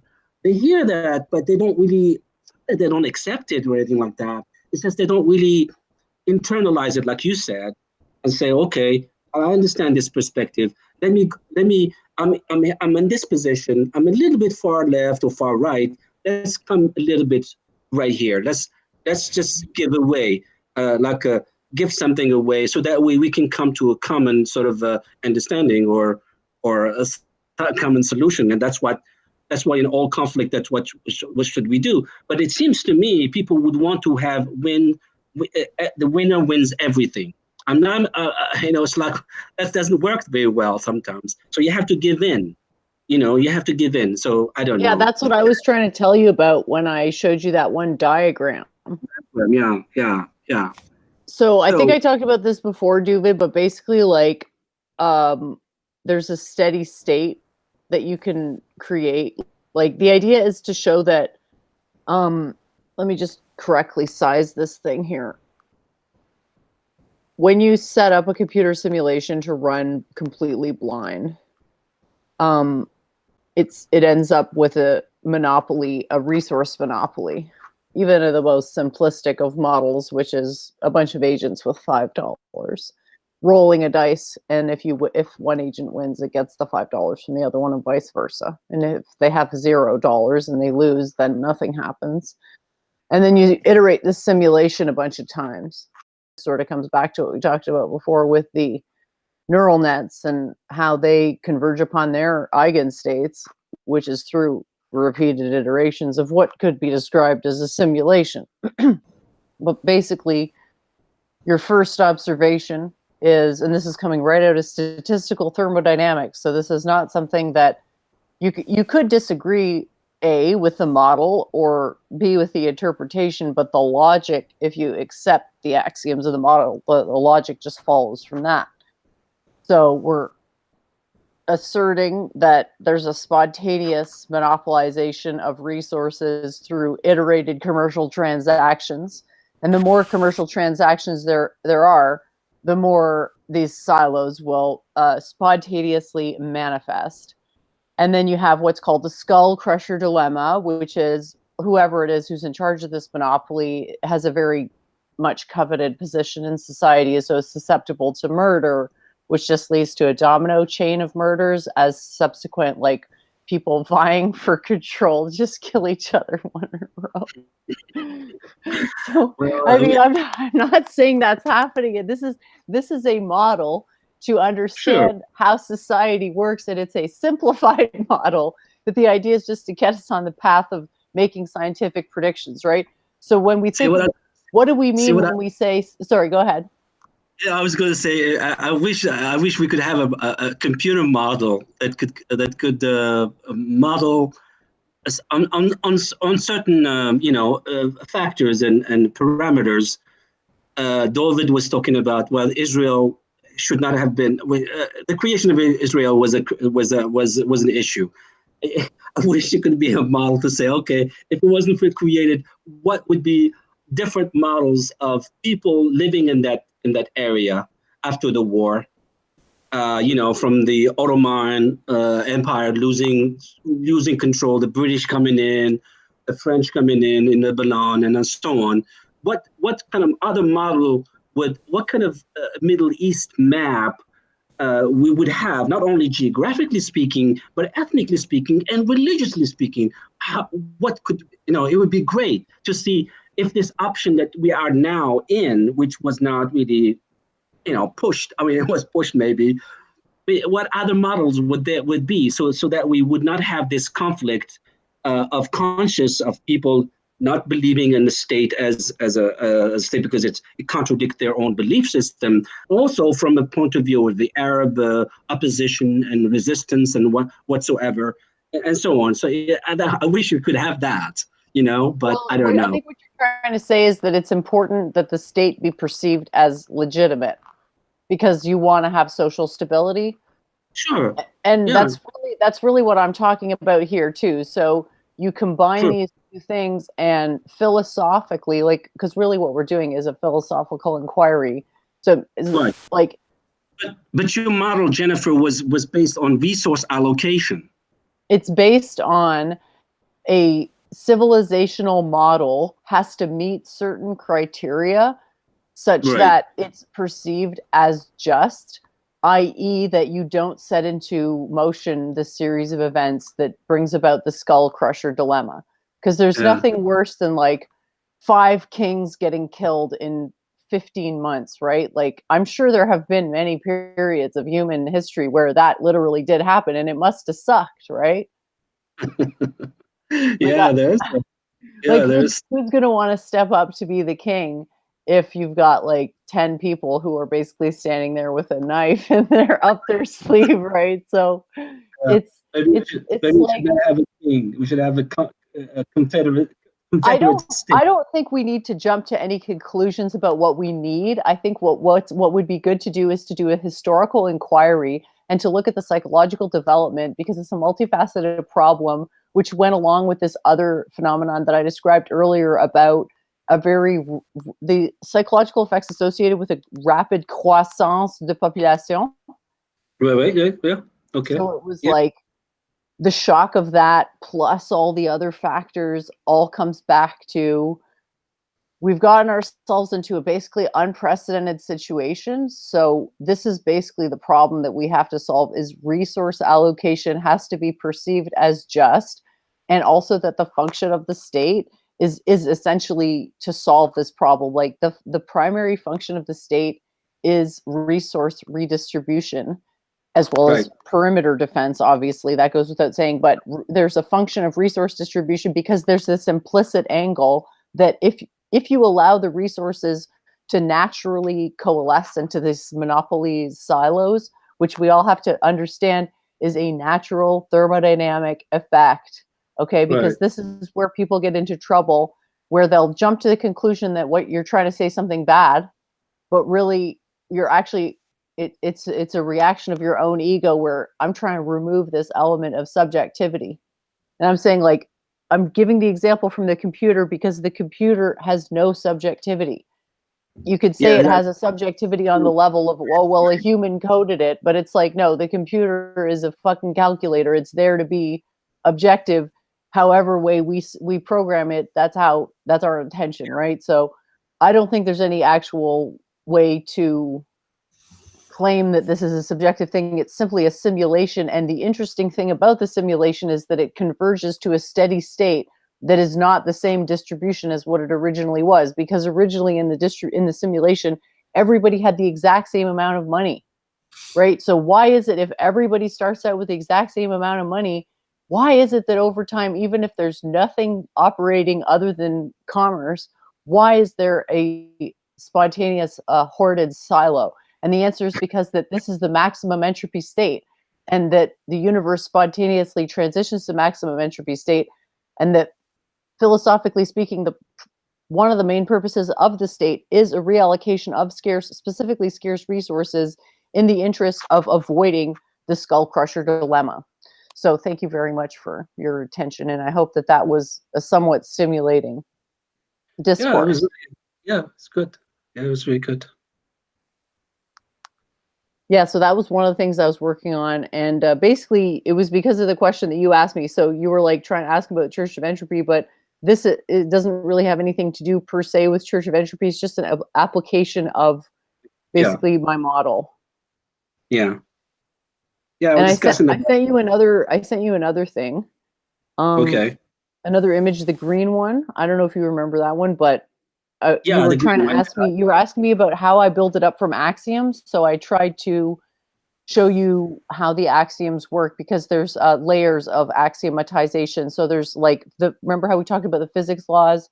They're on the fundamental level of axiomatic presupposition. And then you have society laws, which are on a more subjectivized level of axiomatization. So we affirm them both as true. It's just that they're different types of truths. And that's kind of why I like Doovid's wording of it with multiple truth hypothesis, because you really do have to characterize the sheer complexity. Otherwise, you fall into A, dismissiveness, or B, paranoid, what's the word? Conspiratorial thinking. Yeah. And that can very easily become self-reinforcing because of the effects of echo chambers, which is, again, it's a prediction of the model, because people don't want to be put in a circumstance over and over where their self-image is undermined, their sense of identity is undermined, because we have this spontaneous self-amplification for identity. There's always basically your energy for your consciousness is spontaneously driven to generate a sense of identity, whatever that may mean. It means different things to different people. But yeah, that's basically why I did the graph there. And then it becomes really complicated because you have two things that are operating at the same time.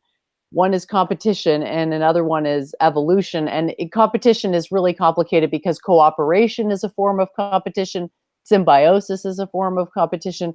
Evolution is more change in the state as a reaction to the surrounding state. And you have these things acting in a kind of a, I don't know what the word is, cycling together, mutually antagonistic, positive reinforcement loop, whatever you want to call it. But I'm not trying to give you preconceived answers. I'm trying to show you how to frame the question so that the answers actually make sense. Okay. Yeah, makes sense. And another thing I was working on that I thought people might find was cool is that I was trying to turn my theory into a hieroglyph, so that maybe one day we could figure out how to translate some of those ancient writings in the pyramids that we don't know what they mean anymore. So I thought if we could, figure out a way to invent our own version of hieroglyphics right now, we could maybe someday translate them. That's interesting. Thanks.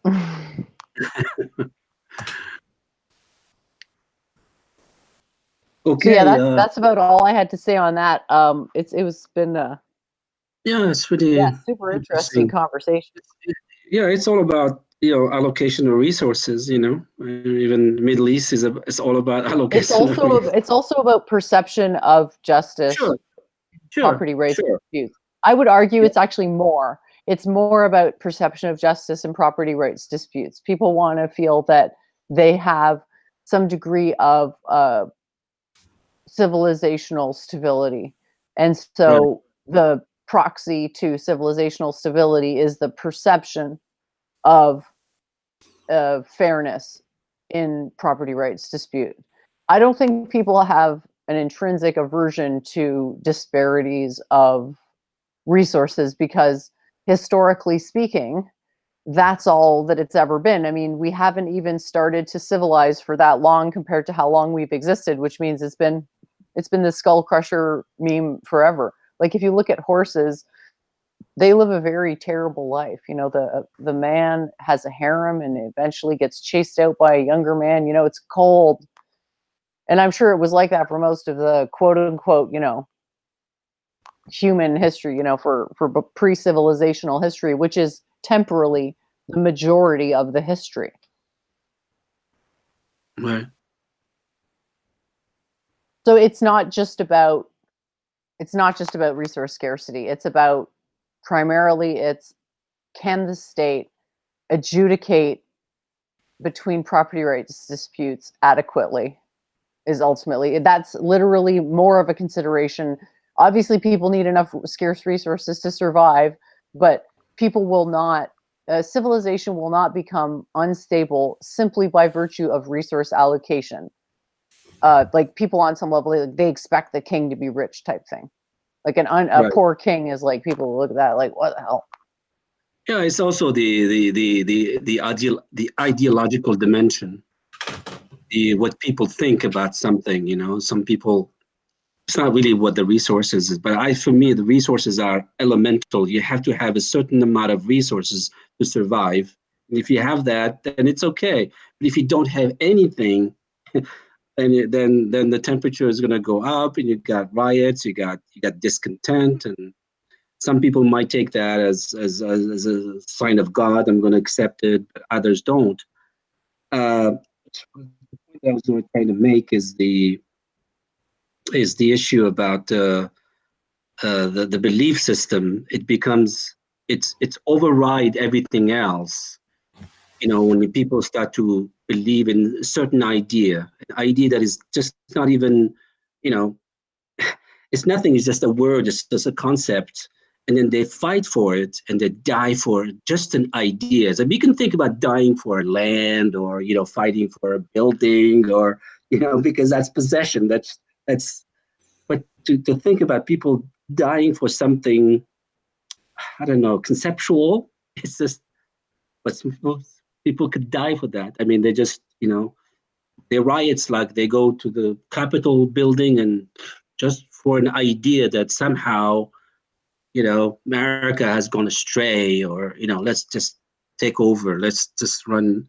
It's crazy to me. It's just to see that, people who believe in certain ideas and fight for them to the death. I mean, you can fight for them discussion-wise and try to persuade the other person, but to fight for them militarily, try to subdue the other person, even annihilate them, basically just get rid of them. To me, it's fascinating, but it's also sad. Is that right, Doovid? Well, I mean, if you have a consistent, so to say, understanding of human nature, just say like, well, of course, you're just humans being humans, and so usually try to separate moralistic understanding from questions like free will, where you're saying like like people could have made a different decision and chose poorly, and therefore say something like a moralizing, they were bad, they were wrong, they chose poorly, versus more complex understandings of what goes into decision making and pattern recognition, these various things that we try to do a call like a meta-analysis or a deeper analysis of the issues than usually people endeavor to put into these topics. Yeah.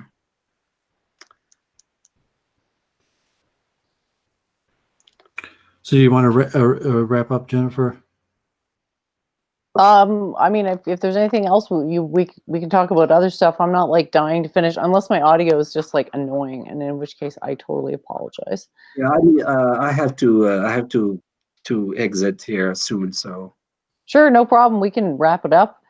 And yeah, it's been a great chat, and thank you so much for joining us. I don't know if you want to keep coming on and developing the philosophy. We played by ear. We'll maybe talk ahead of time about what we're going to talk about. I mean, Doovid, when he started, he just give us a whole information about what's going on in the world. Maybe that's what we should do. Just see hot spots, hot ideas, and well, it's not just like, okay, like I'm intelligent, I have something intelligent to say. You have to think it out, like, who am I talking to? What benefit am I giving the people to give what information that you're giving them? So, streaming just to talk, saying like versus, like, okay, do you want to get together and have a conversation?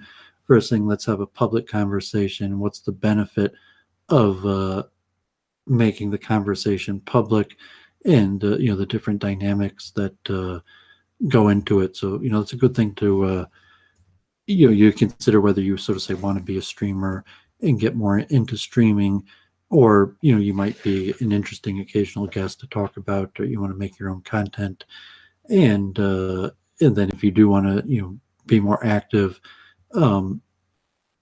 it's like public speaking, but there's certain tricks of the trade, like Week in Review, where we just exchanging strategies on streaming in and of itself, like public speaking or computer technology type things where, saying that, so there's a whole, and generally, week in review is not always so conversational. Usually we're trying to cover topics, introduce new people. And so if you do want to stream, like usually week in review is the time to go over what you did during the week. So, Okay. if you get more into it, then you'll have, stuff you did during the week that you'll be able to tell us about on week in review. Okay. Yeah, we'll do that. That's a good idea. We'll see. And if you do, decide to want to become a streaming personality, we'll help you out with that. And like Jennifer's got her own areas of expertise and interest. But we also I know quite a few Jews, if you're like, Halsey, Charles Moskowitz, Luke Ford, various things that we could probably help you get started building an audience or having people to speak to. And even like Claire, saying like, okay, like you don't necessarily want to be best friends with Claire, but there's certain reality is you got to make contacts and connections. And sometimes when you go into the place and there's it could be Claire's the only one who talks to you, so you got to talk to her, or the certain just networking strategy that we'd like to talk about on Week in Review. Okay, all right, that's a good idea. Thank you very much for inviting me, and thanks for Yeah, thanks for joining. It coming on. was really nice to connect with you, and look forward to the next time. yeah, maybe sure. maybe sometime you'll tell us about maybe some of your areas of research or expertise or what you study or taught. Sure. Yeah, I was telling that my areas is environmental sociology, like ecology, sociology combined together. So that's my main area. But also, I used to teach statistics. I used to be good in math and methods of social research. I gave you not some hard time, but some questions about empirical research. Try to prove. Yeah, we're No, it was really good questions because I appreciate that. I mean, I love getting asked questions. I feel like it's a really good use of my time because it helps me think about things and it helps me develop things like those images that I showed. Right. I really rely on people to help me transmit the ideas because you showing it through your own experience sort of personalizes it in a way that gives it a broader audience. So thanks again for being part of our little community here. Yeah. So you'll fit in better if you're mathematically minded. I mean, we deal with people that aren't mathematical, but this show and our areas of interest is definitely taking a mathematical approach, and we're both comfortable with numbers and almost every topic. If you deal with numbers, it's yeah, for me it was a training. When I was doing my PhD, I had to take, and I was really interested in it because I was good in math. So statistics and research methods, it's just my area. Like regression analysis, logistic analysis. I mean, that's we for me. talk about that we sometimes, like when we don't have too much going on, or even just for purposefully, but we talk about statistical methods. I got behind me the Wolfram's books, but we were talking about a few weeks ago Bayesian analysis and Markov chains and Monte Carlo search, because they're important to what does it mean truth. And a lot of times these days truth is the closest that we get to truth is through statistical methods. So it's a method, right. Yes, but some people might, some people, I don't want to say some people, a lot of people think that's, this is coming up from maybe the feminist perspective, which thinks that statistical analysis, data analysis, proving hypothesis or rejecting hypothesis, it's basically, you can rig the data, it's not really it. So there is an undercurrent that would rather go with the qualitative analysis, gather the data from all sources, and then kind of try to make on your own the pattern instead of just putting all the numbers into a statistical model and see which factors explain better this particular aspect of life or this or that. And I've done research with my professors on what do you call it, the disparity between third world nation versus the rich nations. When I was working with the dependency theory and world system theory, everybody that was published had to have statistical or data analysis in order to prove that, you know, transnational corporations, when they go invest to a country, they make it worse than they are. But of course, that's hasn't been proven to be true. But at that time, if you find the opposite, it would not have been accepted. So the research methods research and data analysis could be rigged, could be used for the one purpose only. If you find something that doesn't fit your stuff, you don't want to publish it because it doesn't really comport to what you believe in. So some people do actually, but there's few of them. It's not really the biggest one. So that was something that people need to know. There's some, I don't know who actually did I talk about that the American educational system, we have a lack of what you call literacy. He called it the cultural literacy and mathematical literacy. Mathematical literacy is the idea of reading an article, not believing what other people have told you. You see the evidence. But if you do not know how the data is actually being collected and analyzed, and the tables, you understand the numbers. If you don't know that, then you have to accept the idea of the expert telling you what the research was telling you. So hopefully that will change, and I think it's changing a little bit, but I don't know. Any final words you want to share with our audience? Who? Any final words you want to share with the audience? You know, people that first time heard you, and you may hopefully hearing again from you in the future. Are you asking me? Yeah, I guess I'm you know, because we're probably going to wrap up. I'm giving you the opportunity to directly address the audience. You know, the people that are you know, the 15 people watching now, and you know, the people who might watch the program later. So, just you know, giving you the opportunity to directly you know, give some final words to the audience. Well, I just have to thank them that they joined, and hopefully, if they have any questions, I don't see the comments coming up. Thank you. That's all I can say. Yeah, next time if you want to watch it, I sent you the link before I sent you the second link. So if you just scroll up in our messages, the link to the show is there, and you'll be able to see what it actually looked like. Yeah. And then next time you can watch along. You just have to mute it so that you can not have that audio come through as well. Okay. Yeah, but now I'm in this platform, the Google platform, but I don't see the YouTube one because that YouTube has closed for me. So it says episode 88, but it says an error has occurred. Try later. Just refresh it. Yeah. Oh, well, if you want to give it a refresh, it could work. I don't know what happened. One No, of I the see it. audience members says they love you, so that's always nice. Solomon Levy. Okay. Well, okay. Thank you very much. I appreciate it. Now I can see it. Okay. That's good. Thank you very much.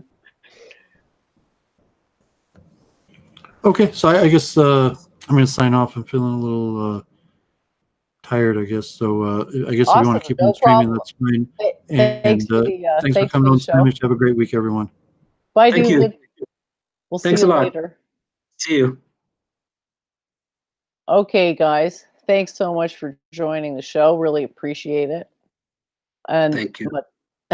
you're welcome.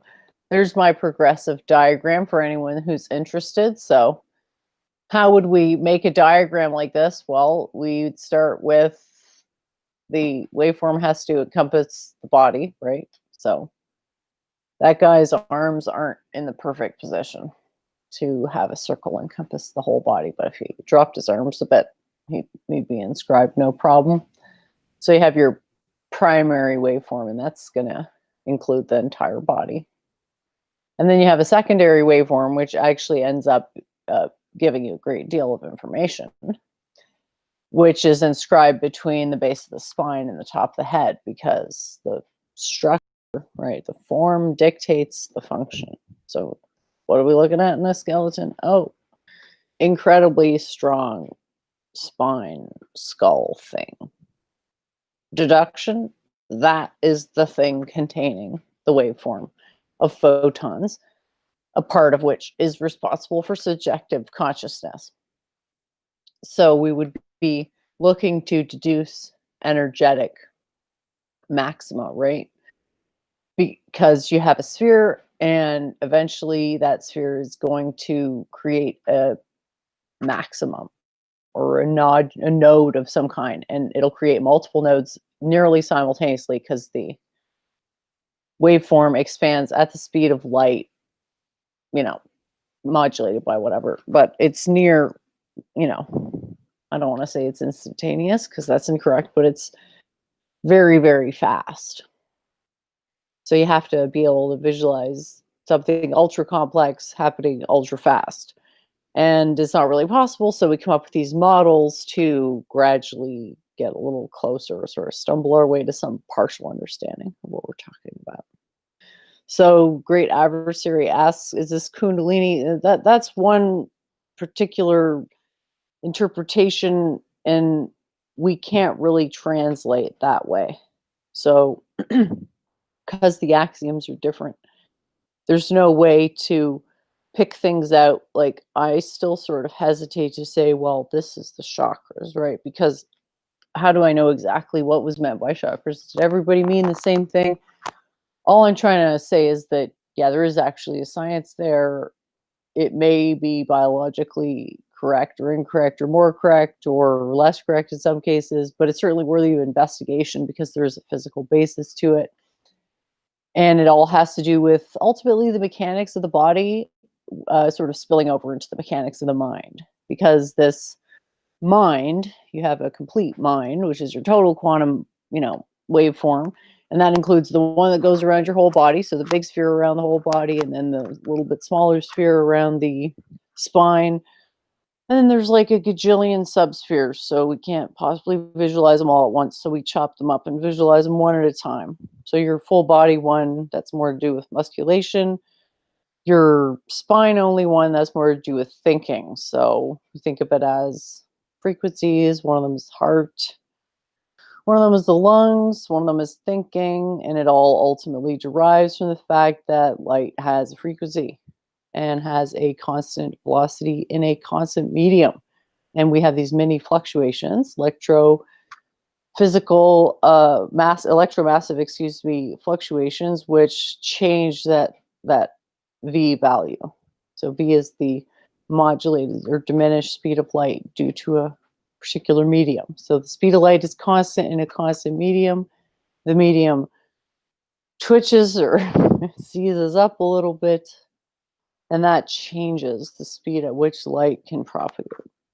So ultimately, the good state of mind is the one where the light form is unimpeded, or maximally unimpeded, or supported, or however you want to, word it. But essentially, you have to understand that no matter how you approach this, it's fundamentally a geometric argument, and where you end up always depends on where you start. So it's all about axioms.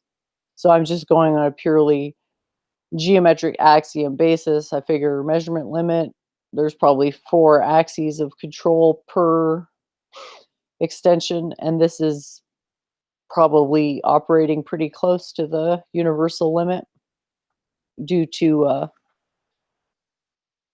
the highly evolved state of the human form. So I have a few. I know I cite this 11-dimensional mind thing a lot, so I did put 11 lines on that. If you count it in the squish circle above the head, you'll see there's 11 lines there. So that's not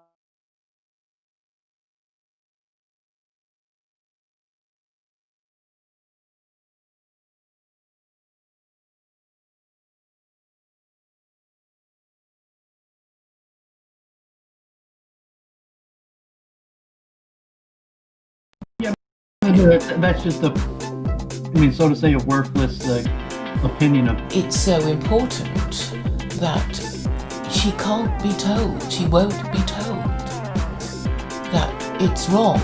And bringing it back to Church of Entropy and her attack dog Gandalf the White.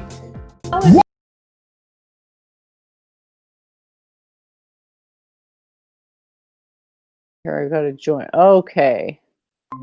Sorry about that, guys. I'm sorry about that. It looks like my thing crashed. Very bad timing there. So lost my train of thought. How do I feel about Bill Geed? I don't really think his theory holds any weight whatsoever. I think it's extremely counterintuitive. It's reminiscent of string theory, and I think even string theory has more appeal than Merope's, because Merope's is just like, honestly, I don't see what the predictive value is. And so you have to sort of be careful with people making these claims about physics that they're not in a rush to substantiate, right? Like you have to, it's like a metacognition almost, where you're not listening exactly to, you obviously, it is respectful to listen to the content of what someone says, but you're trying to pick up on more information than just what they're saying and how they're saying it and how quickly they reach certain conclusions, right? Because that may tell you more than the actual content of what they say. So basically, you start with the 1 for the whole body, and we see that that implies some kind of maximum in the hip region, which totally makes sense, because what's special about the hip? Well, that's where we fold in half. And then we have the spine. What's special about the spine? Well, that's where the primary circulation is happening. And we've got one primary node there, or waveform, fitting up around the spine that sort of looks like a snake. I know someone mentioned Kundalini before, and yeah, you could recognize a snake shape, but it's not really a snake. Like the snake is something subjectively, metaphorically imposed afterwards. Basically, it's I don't want to commit to a snake, bro. Because to me, it's more like a bunch of balloons. Like it's one big balloon that gets twisted up, and because it has to be compressed into a biological form. And so just like a balloon animal getting twisted up and tied up, it's called coiling in the tradition. That's really how it works, coming from a geometric place. So you're basically looking at it as a series of levers, except that the thing powering the levers is a field that expands pretty much at the speed of light and can send information within itself. The more subtle, i.e., the more light-like, i.e., the conscious subjective mind is very light-like, because we can't find a biological correlate, right? So it's mostly in the light. And another evidence for that is that the information transfer speed is very fast. So we have a continuum from the body, which is biological, material, massive. That's the slowest. And then the fastest is the, I don't want to say it's a subjective consciousness, but you can think pretty quickly, right? Like how fast are your thoughts? Well, I think they're faster than heartbeat and breathing, right? I would definitely go to say, like, I go to that extent, just to say that you're capable of thinking faster than just a heartbeat. All right, Jennifer, listen, I have to run. Oh yeah, sure. I'll see you later. Thanks for joining. Yeah, I was yeah, just thanks. monologuing a bit at the end here. Okay, thank you. Bye. Bye. So yeah, I mean, is it Kundalini? I don't want to say it's Kundalini, because I don't want to give the impression that I'm trying to steal the thunder of some ancient Indian yogic stuff. I'm just trying to pay homage to it. So I acknowledge the axioms are different, so the form of the knowledge is going to be different. And so to ask if you can't ask about Kundalini, because Kundalini is only really defined within the context that it's defined, right? The context of this is not that. Context of this is bare bones, first principles, physically, mechanically, what can we build up as a predictive model for understanding the cycles that occur within the body. And I don't see how something like rope theory from Bill Gade is going to lead to that point, because if you really want to know how much someone knows about stuff, just ask them pointed questions about consciousness, because if someone has taken time to contemplate their own consciousness, they're going to be different from someone who hasn't. And a person who hasn't has a hard limit on what they can really conceptualize, because these higher conceptualizations are usually relative to some sort of self-awareness. So you want to sort of drive into that. Anyway, thanks for listening to my ramble. And I don't see any more questions in the chat, so we'll wrap it up for now, and really looking forward to the next show. Not sure what's going to happen in terms of future live stream appearances. We'll just see who's interested in taking a ride through the ringer. And yeah, so thank you, Samish. Thank you, Doooovid, for participating in the show. Thanks, audience, for tuning in. Looking forward to our next chance to talk. Yeah, that's just so to say, a worthless opinion. It's so important that she can't be told, she won't be told that it's wrong. And bringing it back to Church of Entropy and her attack dog Gandalf the White. Why don't you learn to shut up and fuck your goddamn logic? They control the media, and the media is capable of making the sheeple believe in anything. Yeah, I don't mind. I mean, we've had these streams, and I've been doing with Church of Entropy, and she's been bringing on new people, and like we did those streams on like stream etiquette. We walked through like the technology. I have like very strongly negative opinions of the kind of Brundle clique. Is she trying to garner herself cult prestige by associating herself with a retard?